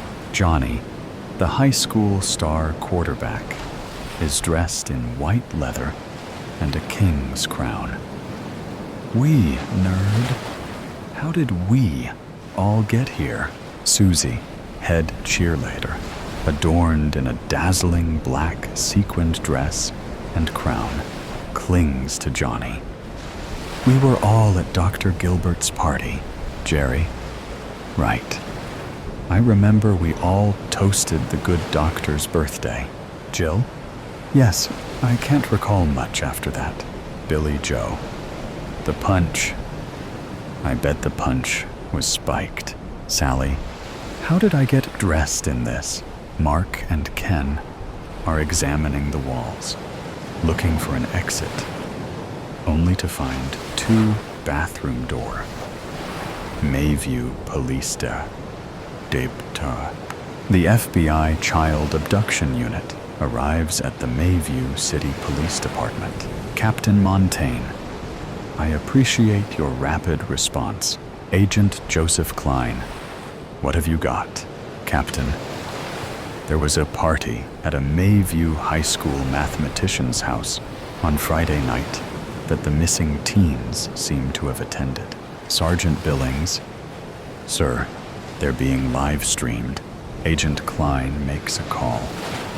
Agent Newton, I need your unit to find this channel's origin. I just linked to you. Live chess. A placard on the wall reads, "Welcome to live chess." 1. This is a standard 12-hour game of chess. 2. Your costume denotes your position and side.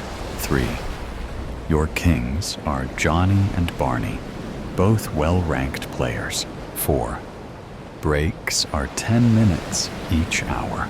The teens are quiet momentarily as they read, then break into a confusing garble of voices until Ben, a well-known school bully, yells, "Shut up, all of you."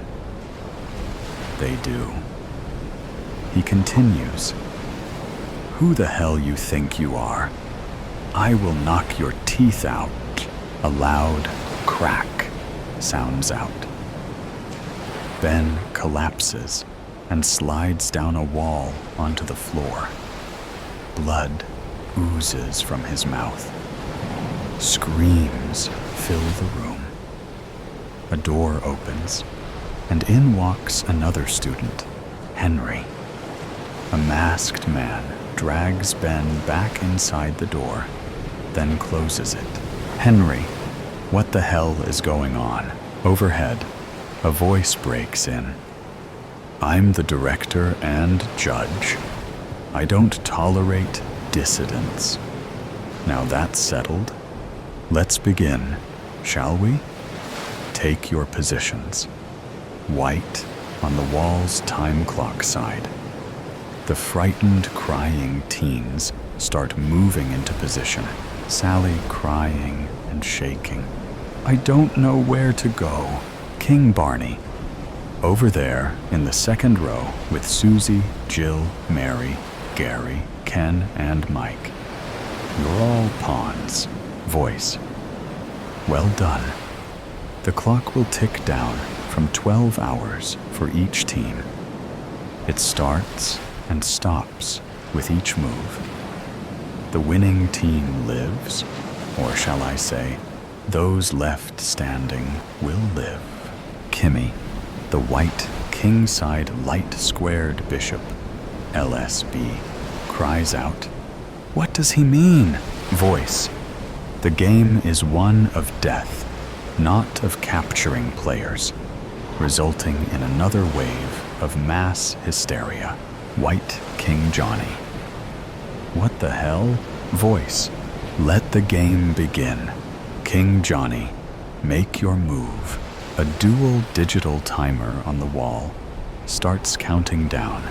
W, chart 11.59. B.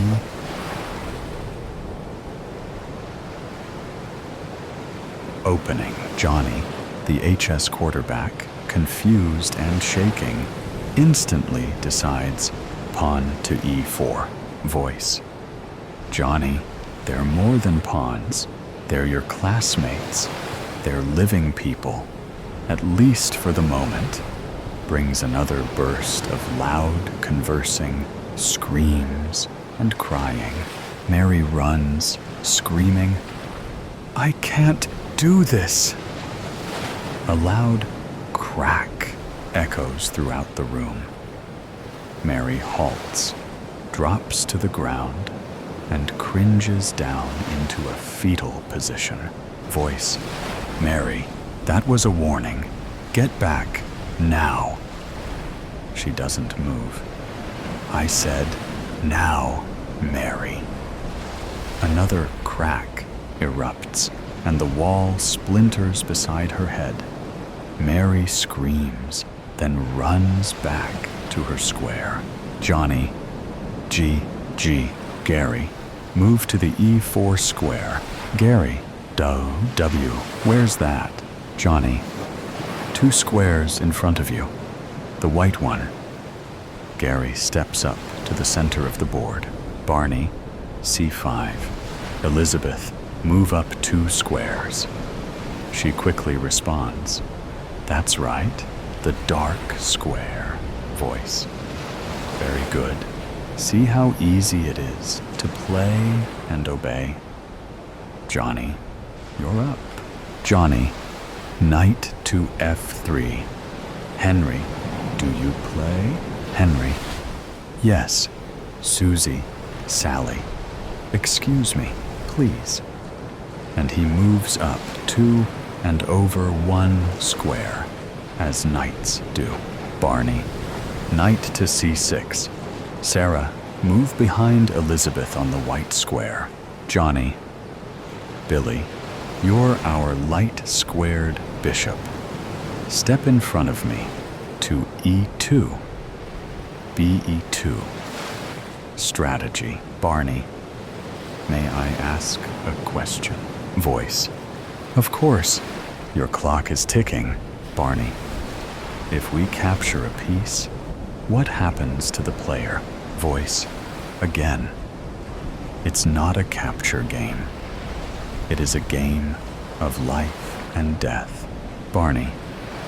The person dies? Voice. I think you know the answer. Black King Barney. Barney. What happens if there is a checkmate without any captures? Voice. The winning team walks away. The losing team, well, they don't. Barney. Can we huddle? Voice. 2 heads are better than 1. Barney. Everyone who plays chess, raise your hand. The black team's bishops, Tamer and Samuel, the knights, Michael and Sarah, and 1 rook, Matthew, raise their hands along with 3 pawns, Eve, Miriam, and Luke. Barney.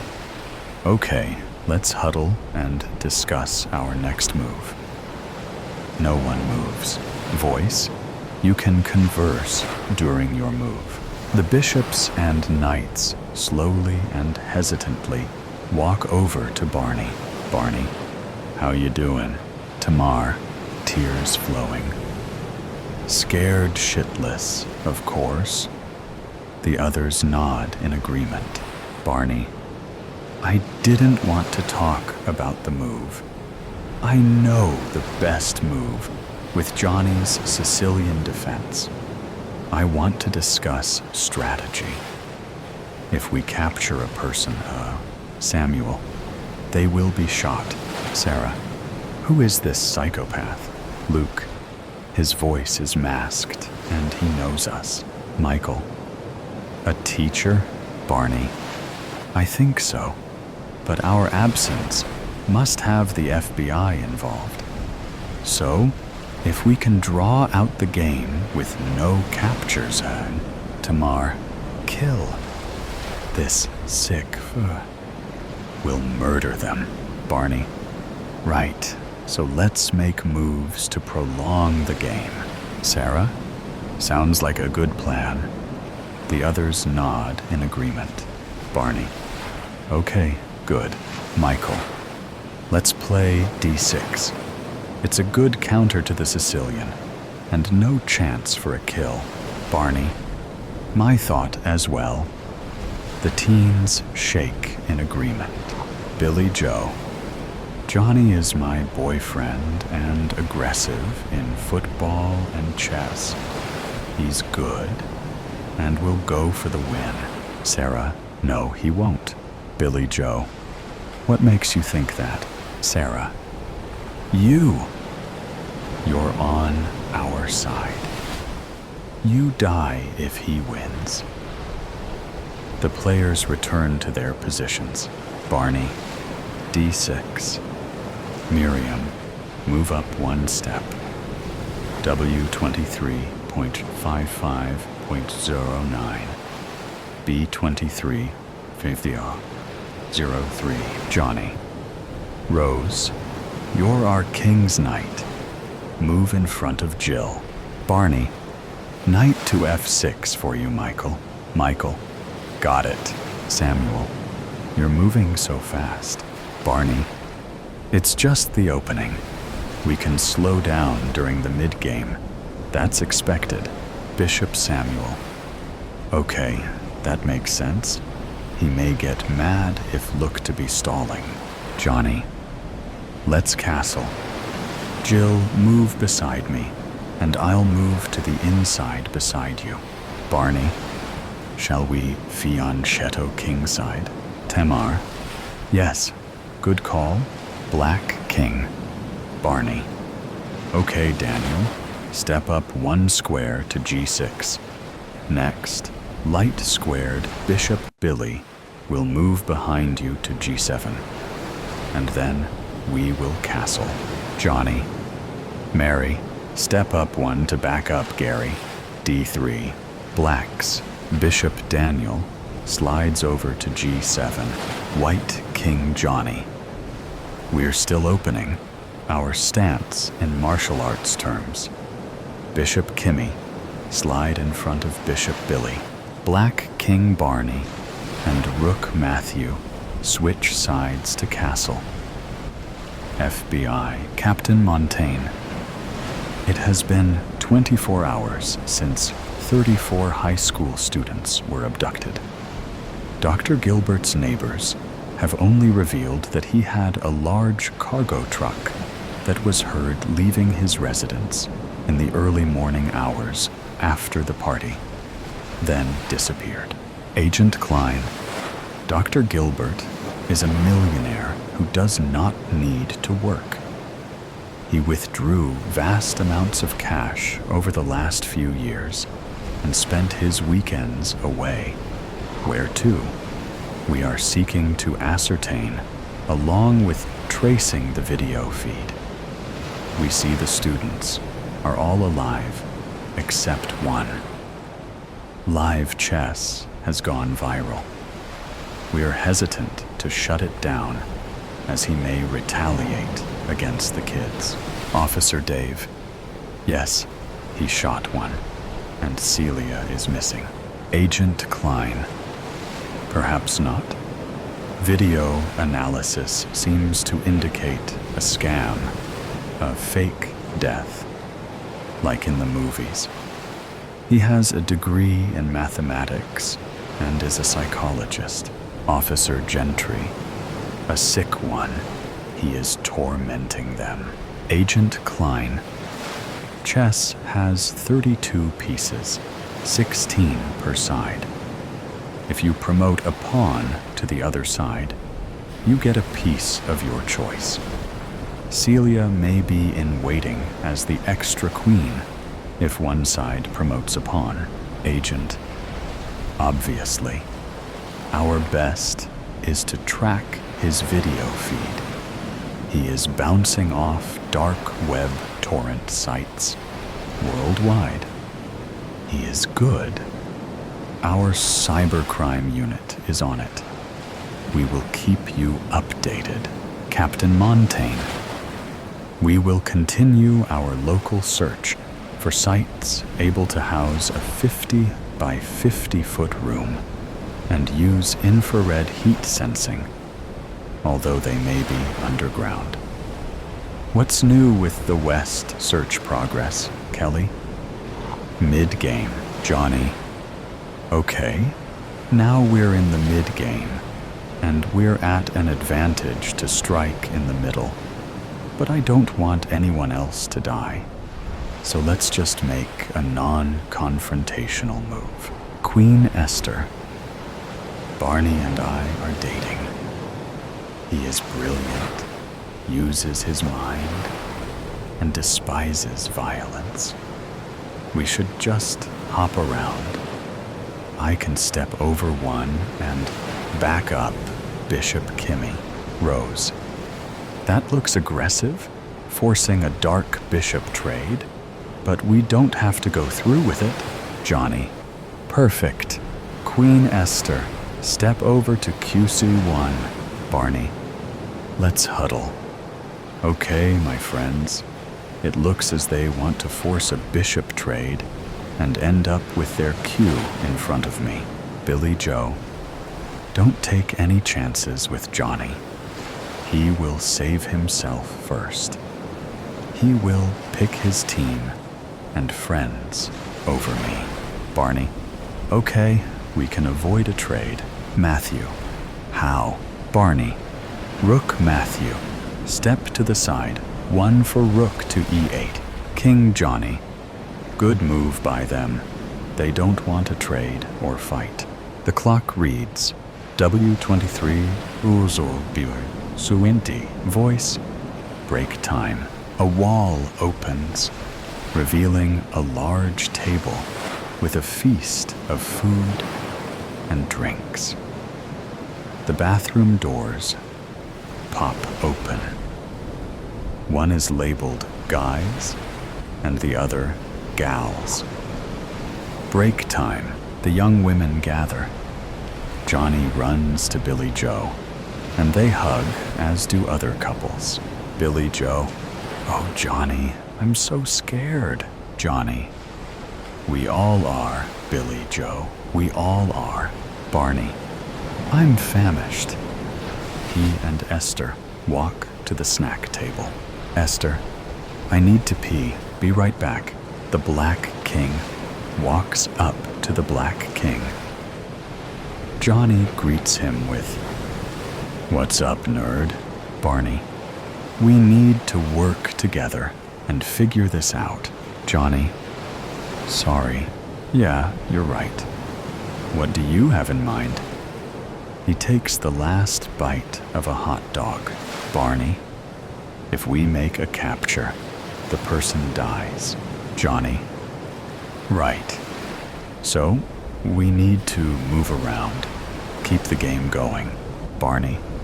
That's logical, but I'm sure he thought of that. Johnny. All we can do is try. Barney. Perhaps the cops will find us. Johnny. The FBI is hunting for us. Barney. Right. So let us keep the game going till time runs out. Johnny. Okay. We need not to let any side run out their clock. Esther. How do we do that? Billy Joe. Make our moves on 10-minute intervals. Johnny. Perfect. Barney. That's 6 moves per hour times 24 hours, which comes out to 120 moves each. Esther, let's make them 15 minutes. Barney, I agree. That way we maximize the game length. Esther, watch the clock and pray the FBI finds us. Upstairs, Dr. Gilbert smiles. Breaks over. Back to your positions. King Johnny, your move. Johnny. Hey, Barney. Barney. Yeah, Johnny. I'm really sorry. And I know I can speak for my football team. I'm truly sorry for all the nerd harassment we've given you and your friends over the years. Barney. Ah, heck. Water under the bridge, Johnny. Let's just get through this and let bygones be bygones. The two smile and walk to their sides of the board, both holding back tears to move to lose scenario. The black and white kings and their teams continue the game, making move after move without players attacking other players. After the 90th move, and with only a few hours left, Dr. Gilbert, whose name was still unknown to the students and video stream audience, finally spoke. Voice. Well, you all have been having fun, right? I'm not stupid, you know. I have been building and planning this game for years.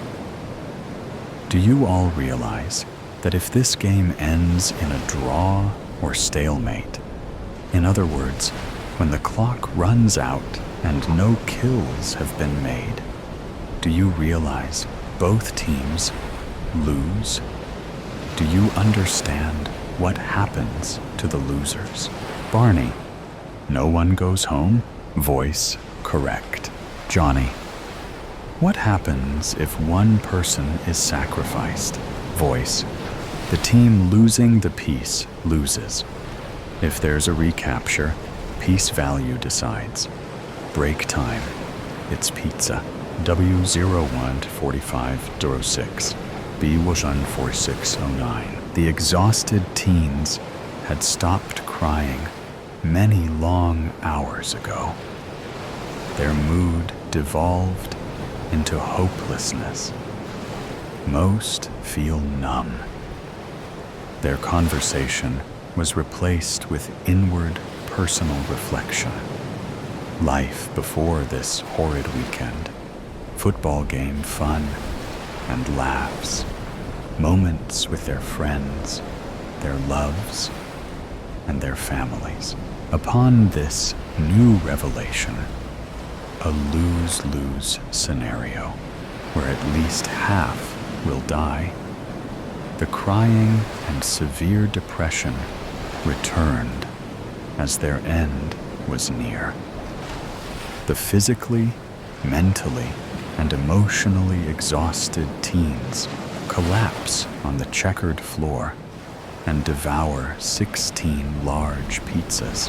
Billy Joe, so much for our stalemate plan. We're screwed. Now what are we going to do? Barney, someone needs to be sacrificed for the rest of us? Esther, no, it's not that simple. Henry, she's right. One sacrifice means the losing team. All of them don't make it home. Billy Joe, Lordy, what are we going to do? Johnny, flip a coin. The loser takes a hit. It doesn't matter who dies first, as all 16 will be sacrificed. Barney flips. Johnny guesses wrong. Henry, I'll do it. Rose is in a position to take me. FBI, Captain. We just got a call from Jerry's Pizza in Littleford. Somebody just picked up an order of 16 pizzas. Jerry said that was highly unusual. We're running the license plate run now. Agent Klein, Get the SWAT team in the chopper. Sergeant Newton. Captain, we have an address. End game. W000-100. B00010. Billy Joe. Time to make the call, Barney. Barney. I can't. Billy Joe. Tears in her eyes. I know. It is either half of us or all of us. Barney. Rose, walk over to Henry's Square. Rose, tears flowing. No, I won't be able to live with myself. Billy Joe. None of us will. Rose, none of us. Barney, angered. We'll all forever be haunted. Night Rose slowly moves up 2 squares, over 1, and steps into Henry's Square. Oh, Henry, I'm so sorry. Henry. Rose, I volunteered. You're not to blame. Voice. Barney, you're up. Barney. What do you mean? Voice. It's time to slay. Barney. So, go ahead. Live with your cruelty. Voice. Oh, not I, your kingship. Barney. What do you mean? Voice. You as king chose. You as king follow through. Barney. I will not murder. Voice. You may have Rose perform the deed. Barney. I will not. Voice. Do you choose a draw? Barney. Help everyone. What do I do? Voice. Tick, tick, tick. Barney. Let's vote. A team vote. Voice. Ah, a king chooses democracy. How noble. Barney. Those in favor of a draw walk to the other team. Those who want me to murder Henry and everyone on their side dies remain here. The room, filled with stunned, angered, and crying teens, suddenly turns into a loud, confusing uproar. Miriam breaks the hysteria, yelling out, "Quiet, everyone, please." The room quiets. Miriam, well known for her environmental protests, continues, "I say, all of us. Personally, I could not live with myself, knowing I chose to be part of a murder, to murder any of you. I suggest we all join hands and refuse to put up with this madman's sick game any longer." Gary, "No way. We don't all have to die, only half." Sally takes Gary in her arms and hugs him. He struggles and then collapses, crying. Quiet mumbling now fills the room. Matthew takes Miriam's hand into his, followed by Rose, until finally 32 teens sit in the middle of a sizable black and white game board. Some have been friends since early childhood, some lovers, some enemies, for various reasons that seem silly now. 32 colored teens, white, yellow, red, black, and brown, sit quietly, looking around at their peers' multi-ethnic faces.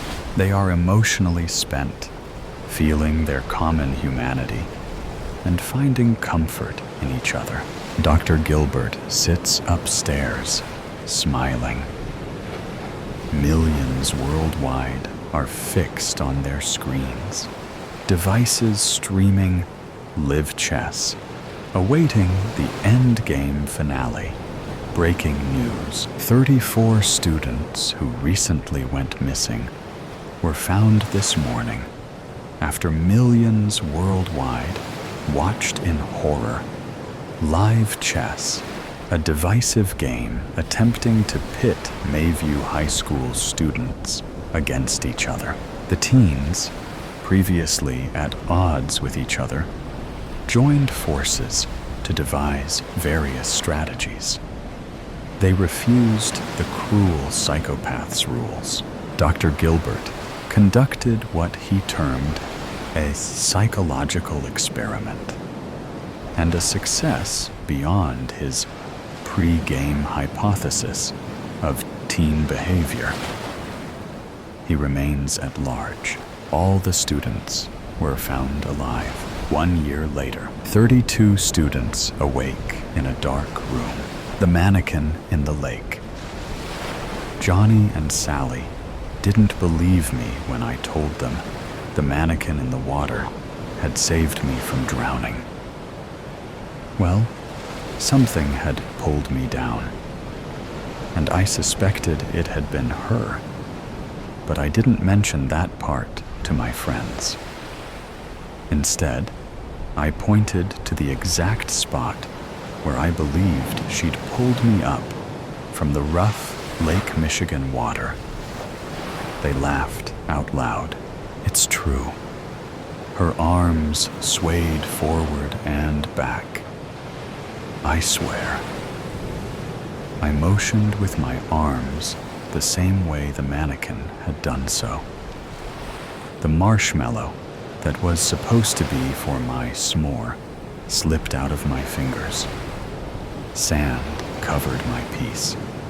For God's sake, I'd been looking forward to making them with my buddy and his girl. Sally guffawed. You're so stupid, you know that? Plus, if you would have gotten more practice in class, you wouldn't have almost drowned. Maybe I shouldn't be here with your stupid asses, I said, glowering at Johnny, who'd had the bright idea of skipping school. Just because he'd said, but I knew why. Because of her. Johnny had skipped school so many times that the teachers probably didn't even care to find out where he was. Me, though, this was only my second time. The first time was just a few days ago, the day the mannequin had saved me. I hurled the marshmallow into the water and watched as it floated away. But when the tip of a mannequin's fingers sprang out of the water and took my piece in, a shiver ran down from the top of my head to the end of my toes. Did you guys see that? Bro! Here. Johnny split his s'more in half, the gooey center stretching like fresh out of the deep fryer mozzarella sticks. My buddy Johnny and I had been friends for 4 years now. Since first grade. My only friend. All the other kids sided with him always. But when I tried talking to them, they'd ignore me. Yes, I longed for more friends. And yes, I felt a little jealous of Johnny's charisma. But I knew I was lucky to have Johnny in my life. My only friend. I helped him with his schoolwork, and he got me out of trouble. Always took the blame, no matter what shenanigans we got into. And this time was no exception. He had a fake doctor's note ready for us. And if the teachers and parents found out it was fake, he'd say he'd planned it all. Sally, though, we'd just met her this year in 5th grade. The moment I laid eyes on her, my heart pounded so hard, I thought it would burst out of my chest. Little hearts formed around her head, just like in the cartoons. But just as quick as I'd fallen for her, she took a liking to Johnny, and they hit it off. And she often rolled her eyes at me. At the end of the pier, that was yards and yards away, water splashed. I squinted to get a good look. Figured something had been thrown into the water and washed ashore, for it was usually like that. Guests came to the lake, swam, held parties. Music blasted at full volume, and instead of taking care of the lake that provided them with the best Saturday and Sunday parties and cookouts, they littered the water and the sand. Even the junkies left their pills, and needles scattered their poison, which became a scavenger hunt for the other junkies and beach cleanup crew. I took a few steps away from Johnny and Sally, then turned to tell them I'd be back, that I wanted to see what was at the pier. But Johnny and Sally began to make out. They kissed, as fake as the telenovela actors my mother watched every evening from 6 to 9. And she ignored me those 3 hours. In fact, I was on my own most of the time, whether she was home or not. She either worked, watched TV, or locked herself in her bedroom. When I arrived at the pier, I made my way under the boardwalk. The clouds that had gathered darkened the underpier, but I could still make out the figures that stood still. It was like they'd met for a secret meeting, and I'd just discovered them. "Hi," my voice said, struggling to get that one word out. Not one of them minded me, but I could hear their whispers. I inched closer. Their whispers stopped. At the end of the underpier, where the water and sand met, there she was, my mannequin, my savior. I went to her, avoiding the still figures. But as I neared them, a harsh gust of wind pushed me down to the sand, close to them. "Push," I heard them whisper. "Water," they continued. My breathing increased at the thought of these lifeless models somehow communicating. I looked up at them. The figures had their heads turned to me. How? I had no clue. They had no eyes, no mouths. In fact, there was nothing on them but the head, arms, legs, and torso that made them up. Naked, motionless. And though they weren't looking at me directly, their gaze was fixed on me. I pushed myself up and walked backward, away from them, away to the light past the underpier. But before my body touched the light, one of them blocked me. It was her. I knew it. There was a connection between us. I turned to her. The arm that had stopped me remained up in the air. "Bring," they said. And I turned to them. No realizing when, she pushed me, and again, I was down. Sand kicked in my face. No idea which of them had done it, because when I looked up, they remained still. Now, they were closer. How many were they? 9, perhaps. 10, if you counted her behind me. Where was Johnny? Sally? Still making out? Friend? Forever. Us? never leave. They had a cultish demeanor about them. When they spoke, it was chant-like, but like they were speaking to me. Water, she said behind me. Lake. What?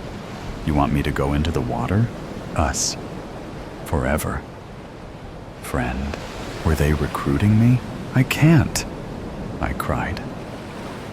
The sand that covered my hand scratched my eyes. My mom, she'll get worried. My friends, they'll come looking for me soon. She hate, one of them whispered. Who? My mom? Sally? He lost. Another one said, Johnny. Had I lost my friend to her? We friends. The one behind me tugged at my shirt. Her hand already pointed at the water. I turned to my friends. For a moment, it looked like Johnny had noticed me and locked eyes with me. Then, Sally turned his face away to hers. Whether she hated me or disliked me, what was true was that she didn't consider me her friend. She was all about Johnny. I turned to the mannequins under the pier. There were 8 now, plus she, who had saved me, still behind me. The one missing was now in the lake, its torso above the water, its arms extended, ready to receive me. Friends forever, I whispered. I spy with my little eye. It's funny, the things one thinks about when staring dramatically out the window. Even funnier, the things we do. I stopped racing raindrops a few miles back when I kept winning. My mother was right. Winning at everything gets unbelievably boring. Who knew a car window would teach me that lesson? Trailing my eyes lazily over the book on my lap, I deliberate. I could read, but that would mean turning on the overhead light, and I don't want what's out there to see me any better than it already does. Besides, reading in the back seat makes me nauseous. Sighing, I look out the window again. Dark skies press down on the trees, lining either side of the road, their jagged silhouettes barely visible beneath the moonlight. But I don't need to see them to know it is there. I can feel it, like the fabric of my clothes against my skin, like the weight of my own breath in my lungs. It's waiting, watching. It won't be able to follow us past the state line, not when it's tied by its grave deep in the very forest it now lurks in. If we can just keep moving, if we don't stop, my fingers tighten around the seatbelt, because in the trunk, wrapped in tarps, are knives. The blood on them should be drying, crusting over. But that doesn't matter. It won't be the knives that get us caught. It'll be it. The road stretches endlessly, twin lines of paint vanishing into the dark. The wipers squeak against the windshield, streaking rainwater instead of clearing it. The radio hums static beneath the commercials, like an unspoken warning. To whom, though? You see it? Bex asks beside me. Out of the 4 of us, she's freaking out the worst. I've long since put a barrier between our seats to avoid the worst of her rocking and jittery libs. I give her another flat look, hoping this one will shut her up for the rest of our trip. If I did, don't you think I would have said something by now? She whimpers and turns back to her own window, staring wide-eyed at the trees. I meet Rick's eyes in the rearview mirror, and Theo side-eyes me from the passenger seat. None of us say a word. In truth, I can see it. The shifting shadow that vaults across the street every few feet before melting into the trees. It got so out of hand. It was never. No, we did mean to do it. We just didn't think it'd come back to bite us like it did. Is doing. What's also true is that Bex will not be making it past the state limits with us. She can't be trusted. The minute everything was done and buried, she broke.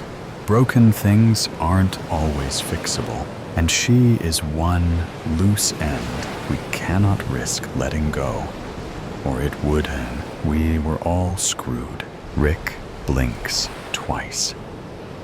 I inhale deeply, sighing quietly through my nose. This is part of the plan. It won't chase us past the state limits, because it can't. But it also will have no incentive to do so. It's why we let Bex do it in the first place. Theo hums and raises the volume on the radio.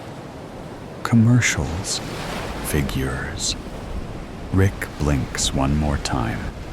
The locks click, lightning flashes, bleaching Bex's side of the car in stark white. She yelps, flinching away from the window. I take my chance, sliding closer and pulling her into an embrace. It'll be okay, I whisper into her hair. Bex clutches at me, desperate. I let her. Everyone deserves comfort in the end. I swallow down my goodbyes. Theo coughs. I kick at his seat. Shut it, my hit says. The timing needs to be right. A shift in the trees. Closer now. The weight of something pressing against the night. Watching. Expectant. Do you hear that? Bex whispers, voice barely there. Like scraping. I don't answer. Because she doesn't hear scraping. She hears breathing. Shh. Nothing's there. You are just hearing things. I finally say, petting her hair. She doesn't feel me slide her seatbelt off or reach for the door handle. The door pops open. Mila, she whispers. Wait. Her fingers dig into my collar. She feels it now. The open air behind her. Too late. I pry her hands off me, using the impulse to send her flying out of the car. Sorry. I squeeze her one last time to make the hard push I give her. Bex screams. Her arms flail, desperate. For the door. For me, for anything. Her fingers catch on the seatbelt, all in vain. She tumbles, hitting the pavement in a mess of limbs. I should look away, but I don't. It roars. I turn just in time to see it pounce on the prone body on the road through the rear window. Rick finally breathes a sigh of relief, and seeing him do so uncoils the tight knot of tension between my shoulders. Theo closes his eyes and smiles, whistling along with the song playing. The car feels bigger now, quieter. I roll my shoulders, adjusting to the absence. Something lingers in the air, something final, or perhaps something new. 4 down to 3, a new dynamic. Interesting. It's a shame, but change is necessary sometimes, and there is no better time than right now. Isn't that the saying? I unbuckle my seat belt and close the car door. Smooth, careful. I lean between the front seats, smirking at Theo. He rolls his eyes, shaking his head fondly. I kiss Rick on the cheek, breathing in his cologne. He reaches up to stroke my cheek, takes his eyes off the road, long enough to kiss the corner of my mouth. Not a word, he murmurs, to our grave. I grin. It roars behind us. Bex doesn't. We cross the state limits. I sit back. The rain races down my window enthusiastically. Would you look at that? I win again. Just 2 more hours to get home. Unexpected turbulence. I catch myself staring into the bright blue space of nothingness as I instinctively prepare another cup of tea. Balancing myself with a wide stance, the tea swoops up around the cup, teasing a spill, as I manage to place it down for the woman in 12D. Her legs stretch out in front of her as she makes the most of the emergency exit row. I move down the next few rows, filling plastic cups with water and stale coffee. My mind is once again invaded with their final words to me. You're just asking for it, now being another glorified air waitress. What are you doing tonight, Soph? Krista asks, rearranging her white blouse and smoothing down her skirt as I start packing down the drinks cart. Just the usual, I guess. Wow, look at you spicing things up, she mocks, adjusting the pink scarf around her neck with perfectly manicured hands. The usual means I will be performing the same overnight trip routine of gym, jog around the city, order in cheap hotel food, and read a book. I once defied my better judgment and went out with Krista, but ended up having a panic attack in the bathroom. One of the guys at the bar had slipped an arm around my waist, and the touch of a stranger set off every warning sign in my body. I opted to get the next round of margaritas after pulling myself together, and my head didn't hit the hotel pillow until 3 a.m., before my alarm woke me up an hour later. The sunlight at this altitude is unforgiving on hungover eyes. So who are you planning on staying up with all night? I tease. Okay, so you remember how I told you about Matt? I hardly remember any of her friends' names, but I nod anyway. So he's in town and has invited over a couple of his friends from work. We are going to start at Gin Palace. You remember that cute place, right? Hidden door in the alleyway, a few lanes down from the hotel, bookcases on the wall, house music, and those huge wine glasses I like, but with all different types of fancy gin and tonics. With my back to her, as I stow away the trolley, I realize she's waiting for my confirmation. Oh yeah, I remember. Nice place. Unbothered by my obvious lack of interest, she continues. Anyway, We are starting there, and then we're trying a new spot nearby. Apparently, one of his friends knows a club that is all completely glow in the dark.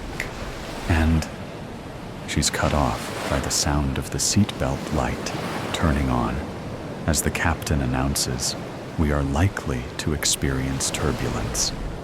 Our cabin manager signals us to make our way down the aisle to ensure everyone follows the instructions, stopping to help a mother of two buckle up her sticky-looking toddlers.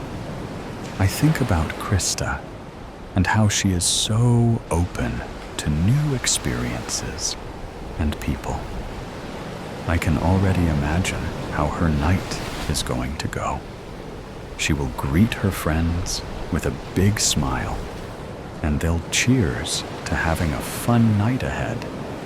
They'll share laughs, gossip, travel experiences, and talk like they've known each other for years. She has that effect on people, myself included. A commotion seems to be happening down the back of the plane, but it doesn't sound unusual. It's probably another disgruntled passenger complaining about being restrained by the seatbelt sign. Sounds like another safety rebellion happening. I joke quietly as I meet Krista in the center of the cabin. Actually, it's some fancy businessman with an accent complaining he was assigned the wrong seat. She rolls her eyes. I think he's European, but not the sexy, swoony kind. My stomach drops from the mention of an accented businessman. I swallow the wave of anxiety and force a sarcastic smile. If only more swoony European tourists came here for holidays, hey? Well, I wouldn't be hanging out with Matt and his friends tonight. I'll tell you that. She quips. We're about 30 minutes from touchdown and about to prepare the cabin for landing. It has been a relatively easy flight. Everyone in my section seems content, and the disgruntled man appears to have quietened down. Our cabin manager approaches Krista and I. She asks us to continue scanning the rows further down while she checks in with the captain. The turbulence is almost unnoticeable as I walk toward the back of the plane, but I sense a few nervous flyers and reassure them it's okay. We're not far from our destination. Then I see him sitting in the aisle seat, second row from the back. Cold gray eyes stare right through me. His mouth curls into a tight, malicious grin. A sudden drop of the aircraft challenges my balance, and I grab onto the nearest headrest to steady myself. Apologizing to no one in particular, I turn around in disbelief. Looking over my shoulder, I check if it's just a cruel trick of my subconscious. The seat is empty. Terror begins to smother my body, and I feel my hands tremble. His face has haunted me before. I've seen him in train stations, in busy restaurants, and on crowded flights like today. I'm almost used to his memory penetrating my reality. I remind myself again that it won't be real, and my mind is playing tricks. A few confused faces bring me back, and I straighten up before retreating to the front of the plane. Pulling the curtain across behind me, I start to feel my throat close up. It's not real. He's not here. I was just imagining it. My hand is gripping my chest, as if to stop my heart from bursting out of me. The lavatory door is opened, then locked on the other side of the thin material, separating the passengers, oblivious to my silent distress. Calming my breaths to a steadier rhythm, I squeeze my elbows onto the small bench space in front of me and let my head fall into my hands. I sense I am no longer alone. The uniform suits you. Now I'm hearing things. My insides turn, and I feel vomit fighting its way up. You don't have to be shy. I know it's been a while. His words are thick with Syra, and an accent I haven't heard in over a year. My nose twitches as his cologne inches closer, infiltrating my airways with unbearable familiarity. Definitely real. I've missed you, he says casually, as if we are two old friends. I desperately will for Krista or another attendant to interrupt the reunion, but I remain compromised. He's dangerous. I know this. A plane full of bystanders and a small crew of staff. What is he willing to risk? Before I am able to answer my own thoughts, I feel a cool touch to my lower back, and I stiffen. The hairs on my neck snap out like razor blades, and my blood turns to ice. Why won't you look at me, my dear? As his hand slides further up my back, I'm screaming for help, but no sound is leaving my mouth. I'm launching my knee into his ribs, but my legs are stuck in place. I'm reaching for the intercom, but my hands are locked together on my chest. A jolt knocks us both off our balance, and I'm able to swing out of his touch, only to find us face to face. He's shorter than I remember. Silver flecks scatter the sides of his thinning hair. He's even uglier than I remember. Sir, you can't be back here. Krista drifts past the curtain and pauses in between us. Get back to your seat now, please. Of course, my dear. Pausing to smirk before he exits. Are you okay? You look like you've just seen a dead body. Krista's face is filled with concern. I bite my tongue before responding with, I wish I had, and let her know I'm fine, just a little shaken from the bumpy ride. Oh, really? I can hardly feel a thing. She moves over to the CID's system and sets the lavatory lights to red. We'll be descending soon. I straighten up my blouse and pat under my eyes to make sure any signs of horror are blurred into my smooth, professional mask. So did Mr. Fancy Pants think he'd find his seat up here? What? I can hardly hear her over the ringing in my eardrums. The European guy with the accent. Was he pestering you about his seat? Oh, I force an eye roll. He just came too far up looking for the bathroom. Well, you'd think he's a regular flyer with that attitude. Wouldn't he know where the lavatories are on these planes by now? I shrug and move past her, pretending to be busy conducting final checks on the food and beverage lockers. Krista announces the instructions for our descent across the cabin intercom, then turns to me. I'm just going to do a final rubbish collection and seat check. You want to just wait here? You look a little pale. Yeah, if you don't mind. Thanks. I move to open up the jump seat and begin to strap myself in. Damn, I mutter. I forgot to pull back the curtain. My hands are still shaky from the monster behind it. I begin to release the seat belt and stand up, taking a deep breath in before I reach up for a handful of fabric. But a hand grabs mine first. My weight is suddenly whipped out from underneath me, and I'm falling. A wicked crack erupts from behind my ears.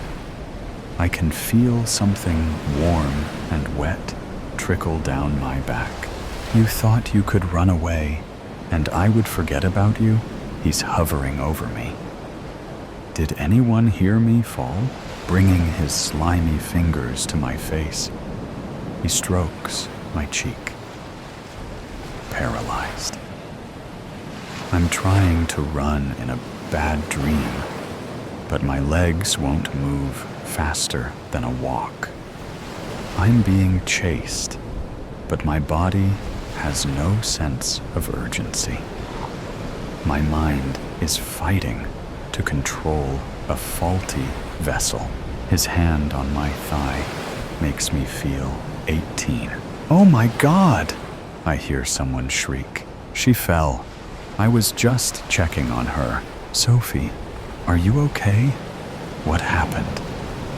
Krista bends down next to him, and I struggle to focus on which one of her swirling faces is real. I want to tell her to call for an emergency, but I can't seem to gather the words. She's an old friend. I can keep an eye on her if you get a first aid kit, he says, maintaining his cool composure next to me. Looking directly at him, she says, "Sir, you need to leave right now." Before she can say more, he thrusts his hand around her throat, and she is backed against the jump seat I was sitting on just a minute before. Awful screeches escape from her mouth as the veins grow by her temples. Her eyes search desperately. Watching my friend struggle for her life suddenly releases all the tightly wound ropes, holding me anchored to the floor. My hand reaches for the nearest cupboard, and a coffee pot extends from my arm and cracks down on his skull.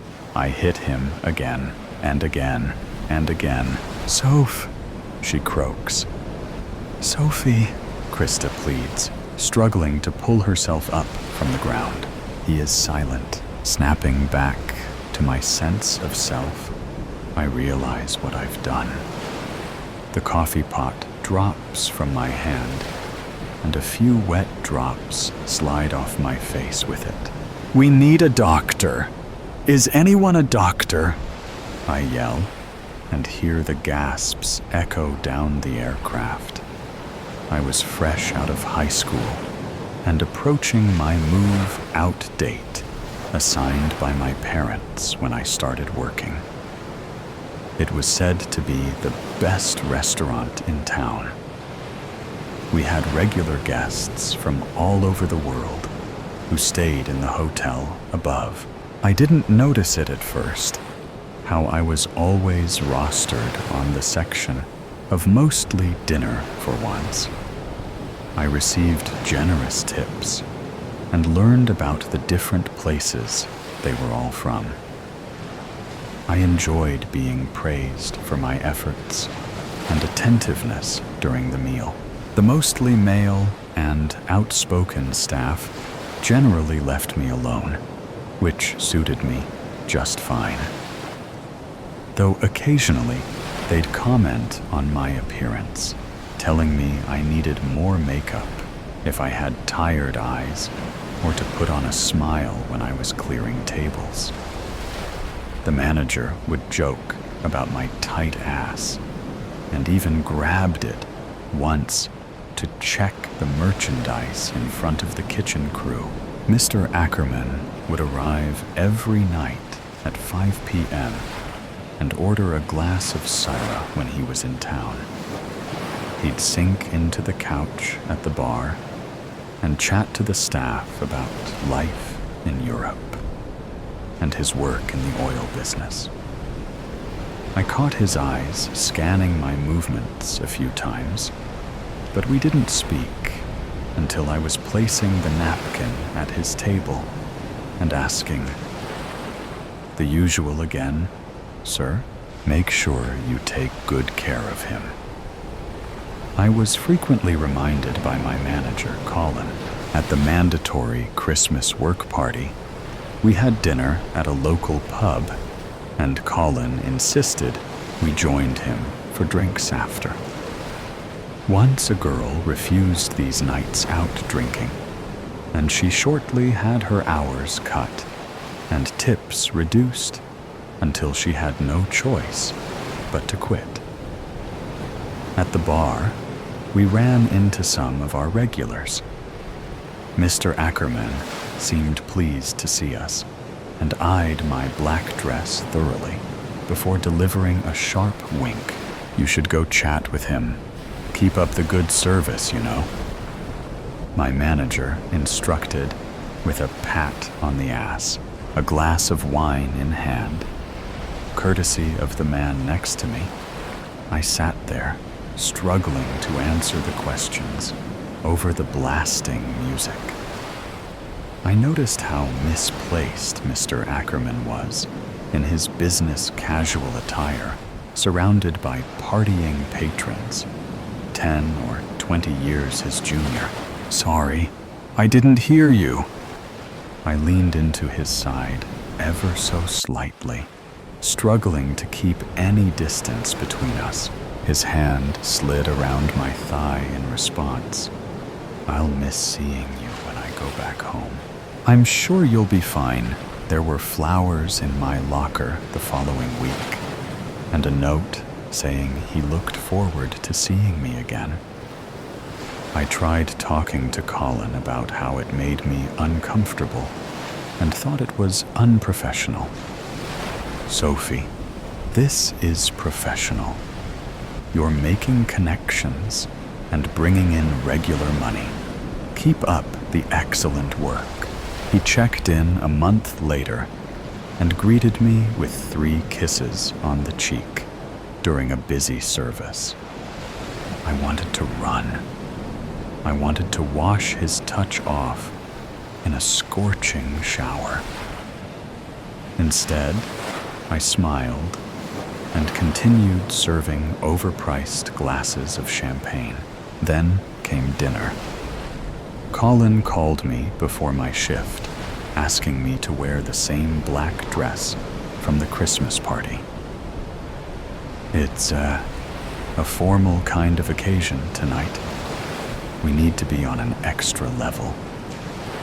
Too afraid to disobey, I reluctantly arrived with black kitten heels to match, only to find I was to be served that night instead of serving. Promised my pay as usual, plus a tip from the foreign businessman, I followed orders. We sat at the candlelit table and discussed his travels and work in the private dining room. I actively avoided any conversation directed back to me. A package with a silver bow was placed between us when the plates were cleared. "For you, my dear." I carefully unwrapped it to find an expensive-looking perfume. Only the best for my favorite girl. I don't know what to say. Forcing a smile, which ached my entire face. "Say nothing," he whispered, pulling my hand toward him before placing his lips on my skin. I resisted every urge to whip it away and smack his jaw, but I felt another pair of eyes on me. I glanced over to the room door to find my manager peering in, nodding in approval. Everyone knew.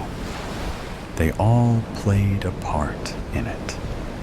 They helped print letters, deliver flowers, and even gave him my phone number. I was a pawn in their game. Mr. Ackerman must have offered more money than I could have imagined to the entire hotel staff. What other motive did they have? Or was it just a funny joke to them? What followed in the months after will stay with me for the rest of my life. I eventually cracked the morning after being requested to join Mr. Ackerman in his room for the night. I burst through the lobby and headed straight to the manager's office.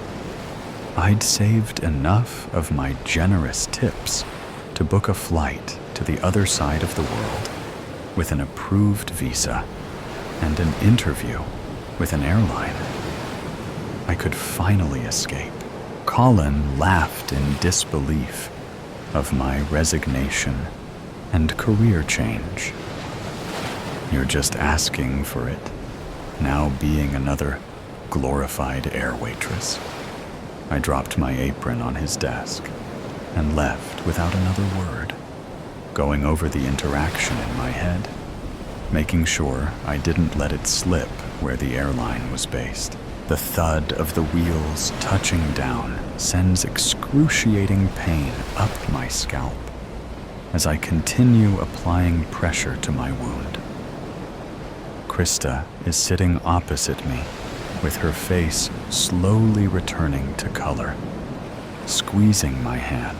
The emergency services are waiting at the gate, and I brace myself for the chaos about to erupt when we open the doors. I don't know what is going to happen.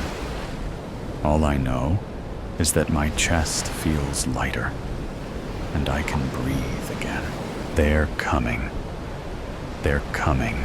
The whispers carried by the wind, the repeat of words started yesterday morning from the moment my bare feet touched the wooden planks of the wrapped-around porch.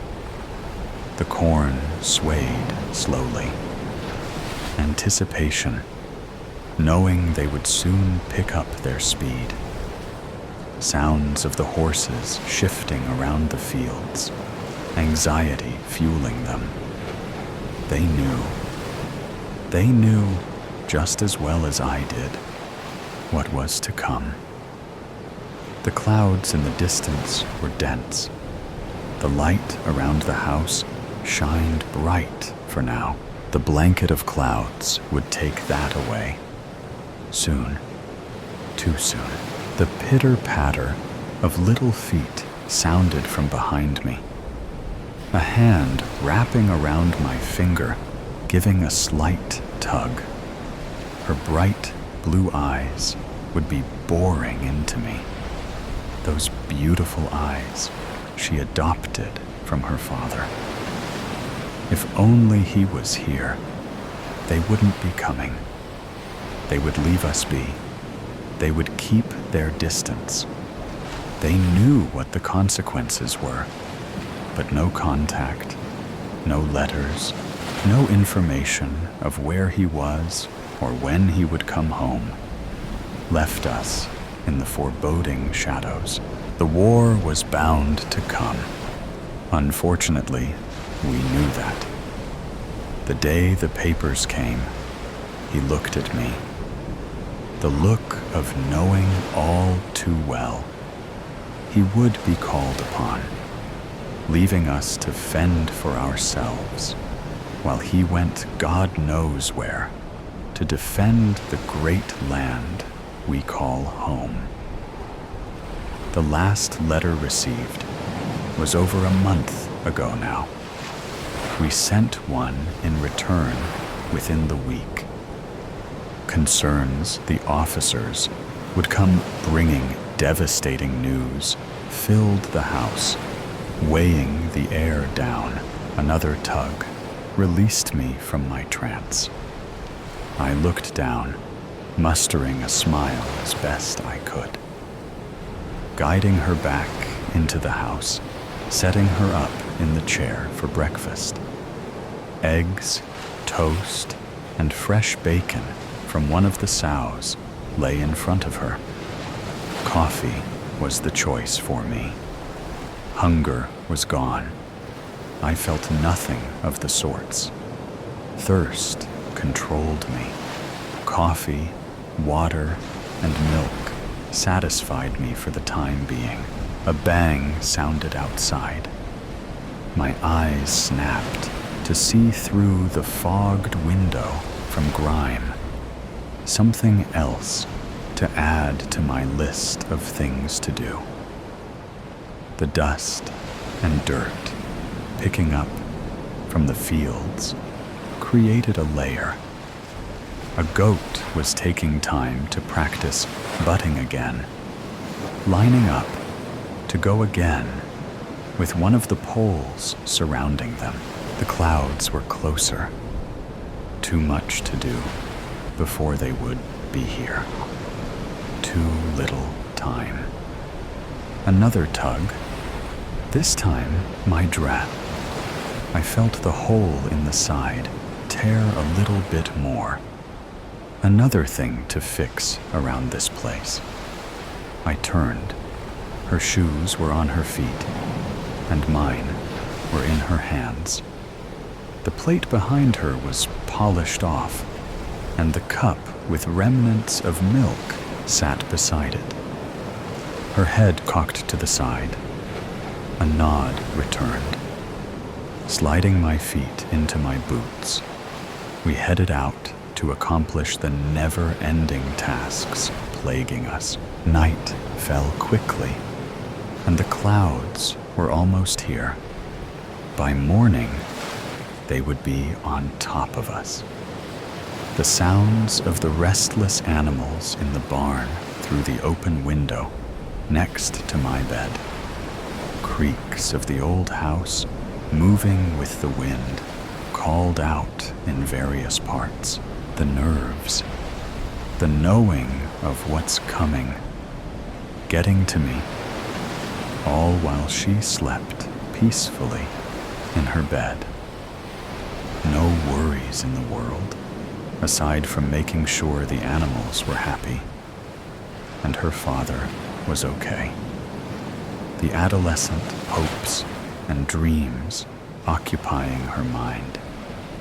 Mine was screaming at me. Too many thoughts, too many fears, all flicking through, ready to explode out. The hope of tea helping the pain and pressure, all while it did nothing at all. It usually did not. But I lived by it, as my mother had too. Lessons she taught me, guided me quite frequently. That being just one of them. They're coming. I shuddered with the wind as it brought that news. Constant reminders. I wanted to scream out. I know all too well. Instead, I stayed quiet, fighting to go to sleep to earn some peace. Peace would not come, however. My dreams would be filled with thoughts of them coming. My husband, my child not getting everything they need. The idea of peace is just that. An idea, a hope. There was none for me. The sounds were pounding by the time my eyes opened. Light barely came through the windows. The clouds were here, and so was the shadow. My feet pounded, carrying me out onto the porch. The corn stalks now looked like they were laying down, the wind rearing its ugly face. They're coming, they're coming, they're coming. The words pounded into me. My eyes watered, dirt flying into them. I felt my way to the sink, rinsing them out as best I could. Turning, she was behind me again, head cocked to the side. Quickly fixing oatmeal, she ate while I worried. Opting to give her time off today, I set her up with her favorite things in the living room. Not before getting her dressed in her Sunday best. No hair out of place, and a bow matching her shoes. The wind howled outside. They're coming quickly. I needed to get everything done quickly. Forgetting my shoes, I headed to the barn, multitasking, not without dropping things. The grime now covered me, just as it did the windows. Hurry. You must hurry. Stepping out of the barn, a cloud of dust was nearing. Pounding of horseshoes coming down the way, carried with the wind, just as the words did. They're coming. Minutes. A matter of minutes. And they would be here. The dust rounded the drive at the far end of the field. My feet ran me into the house and to the bathroom. Grabbing a cloth, I wet it down and scrubbed at my flesh. The grime coming off. Slowly it felt. I was running out of time. Finally, getting the last mark off, I put my Sunday best on, running my fingers through my hair. Standing in the doorway, she was beside me, watching the cloud of dust get closer. They're coming. The wind howled again. They're coming. I've said too much. I noticed him the first time at the coffee shop on 3rd Street. He sat 2 tables over, stirring a cup of tea he never drank. He wasn't looking at me, not directly, but there was something in the way his head tilted, the way his eyes flickered over the rim of his cup, that made me feel observed. Every so often, he would blow on his mug, and eventually, this act became unsettling, as I knew the tea must have grown cold in the hour he sat unmoving. This man was dressed neatly, a stark contrast to myself, in a worn sweatshirt and messy bun that couldn't contain my red hair. He wore an ironed shirt, pressed pants, and his copper hair was immaculately combed and styled.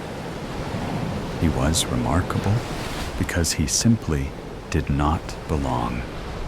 A bustling place with people moving in and out as he sat stoically with his tea. The second time was at the bookstore downtown. I was running my fingers along the shelves, searching for something to pull me in. Recently, I've been drawn to the paranormal and had moved into horror. It was terrifying, yet intriguing, as I began to imagine all there is out there that is unknown. As I perused the back of the latest Awad novel, I saw him standing in the philosophy aisle to my right. He wasn't reading, just tracing the spine of a book with one long finger. When I walked past, he looked up. "Not your usual genre," he said, nodding toward the horror novel in my hands. I frowned. "Excuse me?" He tilted his head. "You usually read literary fiction, something with layered metaphors, quiet heartbreak." A shiver danced down my spine. "How would you know that?" He didn't answer. Instead, he closed the book he had been holding and walked away, disappearing behind the towering shelves before I could press further. As I followed him, his pace quickened, dressed in seemingly the exact same clothes as days before, with a steady, strong step. I could not place him, though it felt like I knew him from somewhere. In my haste, without noticing, I had run into a display. As the books scattered to the floor, I muttered apologies to the staff member who ran over. I quickly looked up, and he was gone. By the third time, I knew it wasn't a coincidence. I was at the park, spring in the air, though Lake Michigan was still hedged in ice dunes, which rose and fell in the evening light, my breath curling in front of me in soft clouds. He was sitting on a bench, his posture relaxed, hands resting in his lap. Unlike before, he didn't pretend not to notice me. I noticed he wore a scarf. A scarf, I swear, was my own. I had lost it many years ago, in grade school, and was scolded for my carelessness. It couldn't be, I thought, as I approached closer. His gaze lifted as I approached, as if he had been waiting. "You always take this route home." I stopped in my tracks. "What?" He smiled, but it wasn't a casual, friendly expression. It was something else, something knowing.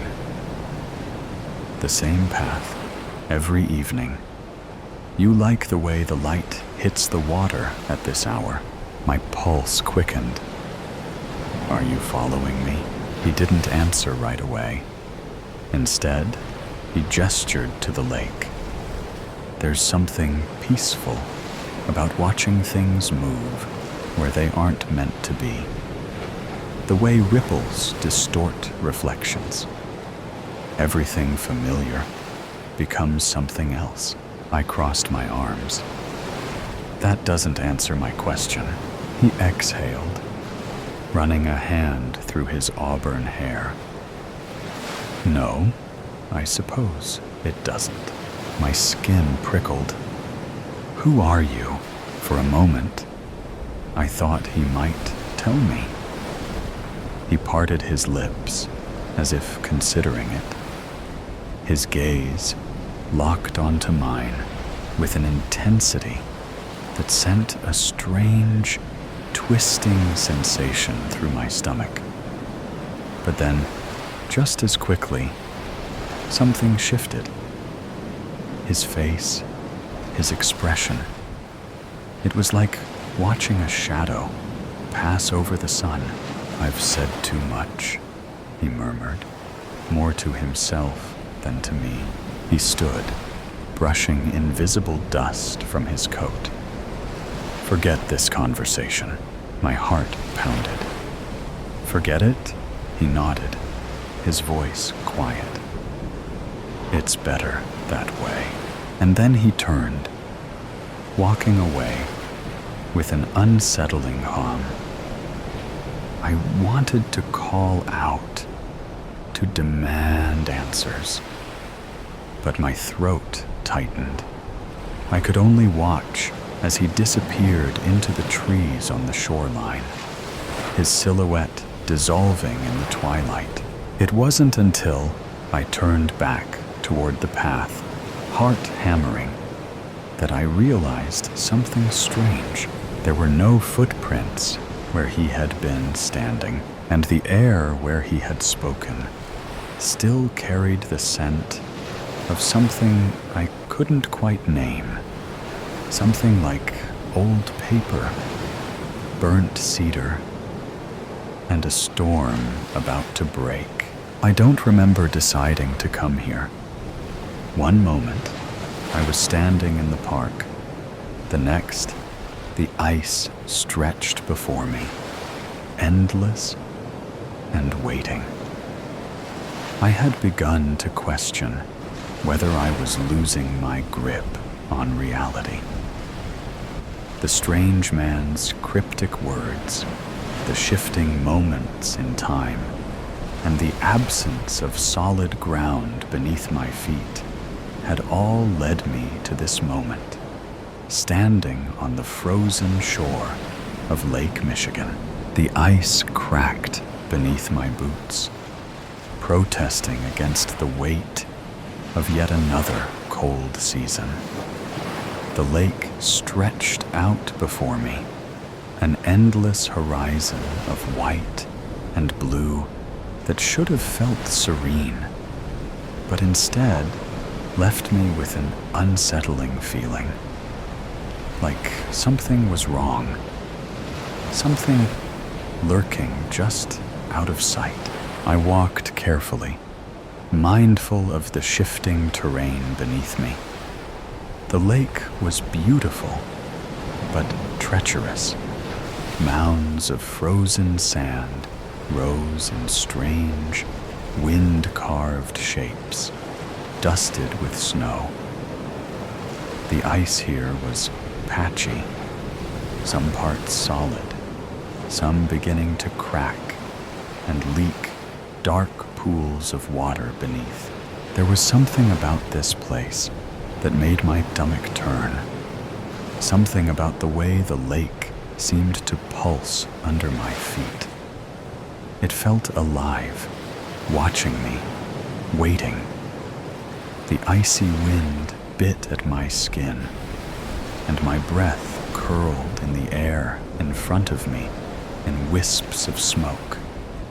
I knelt by a pool of dark water that had opened beneath the ice, watching as minnows darted below, their silver bodies flashing like tiny ghosts in the clear, cold depths.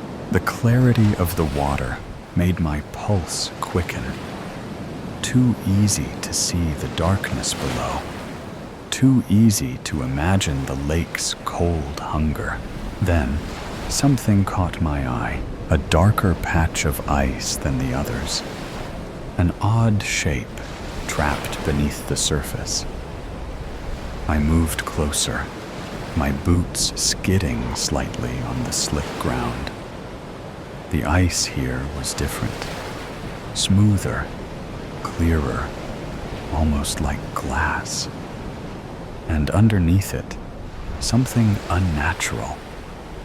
A smear of color, a reddish-orange streak that seemed impossibly bright against the deep blue-black of the water. My heart lurched. I knelt down, tapping gently at the ice with the toe of my boot, trying to make sense of what I was seeing. The shape underneath wavered, but it didn't move. I pressed harder, cracking the ice, and then, as though the surface were giving up its secret, the water pooled, revealing what had been hidden beneath. Hair, long and dark, flowing like seaweed with the current. A face, pale and lifeless, staring upward, eyes wide and empty. My breath caught. A sharp, cold terror raced through my veins. I stumbled back, my heart hammering in my chest, but I couldn't look away. The wind howled, and the ice beneath me groaned, shifting uneasily. And then realization struck like a physical blow. The woman under the ice, frozen, lifeless, was me. A strangled sound left my throat. My mind recoiled, trying to reject what I was seeing. But there was no denying it. It was my own face staring back at me, my own vacant, sightless eyes, trapped beneath the ice. A whisper cut through the howling wind. Do you understand now? I turned sharply. The man was there, standing just a few feet behind me, as if he had always been. His expression was unreadable, but something in his eyes, an ancient sorrow, a knowing, made my stomach churn. You weren't meant to find this, he said quietly, his gaze flickering to the ice, to the frozen image of me. I shook my head, my pulse pounding in my ears. What is this? Why is she? Why am I? You've been lost, he said softly. Lost in time, lost in memory. The past and future bleed together. You are the woman under the ice, and yet you're still here, trying to find your way. A deep, pulsing ache settled in my chest. My breath came in short, shallow bursts. I wanted to reject his words, to turn and run, but something about them rang true in a way I couldn't explain. I opened my mouth to speak, but something flickered in my peripheral vision. Movement in the ice. I turned sharply, expecting to see the body beneath me shift. But what I saw instead made my blood run cold. Reflections. Not just one, but many, scattered across the ice in broken, distorted fragments. My face, but not as it was now.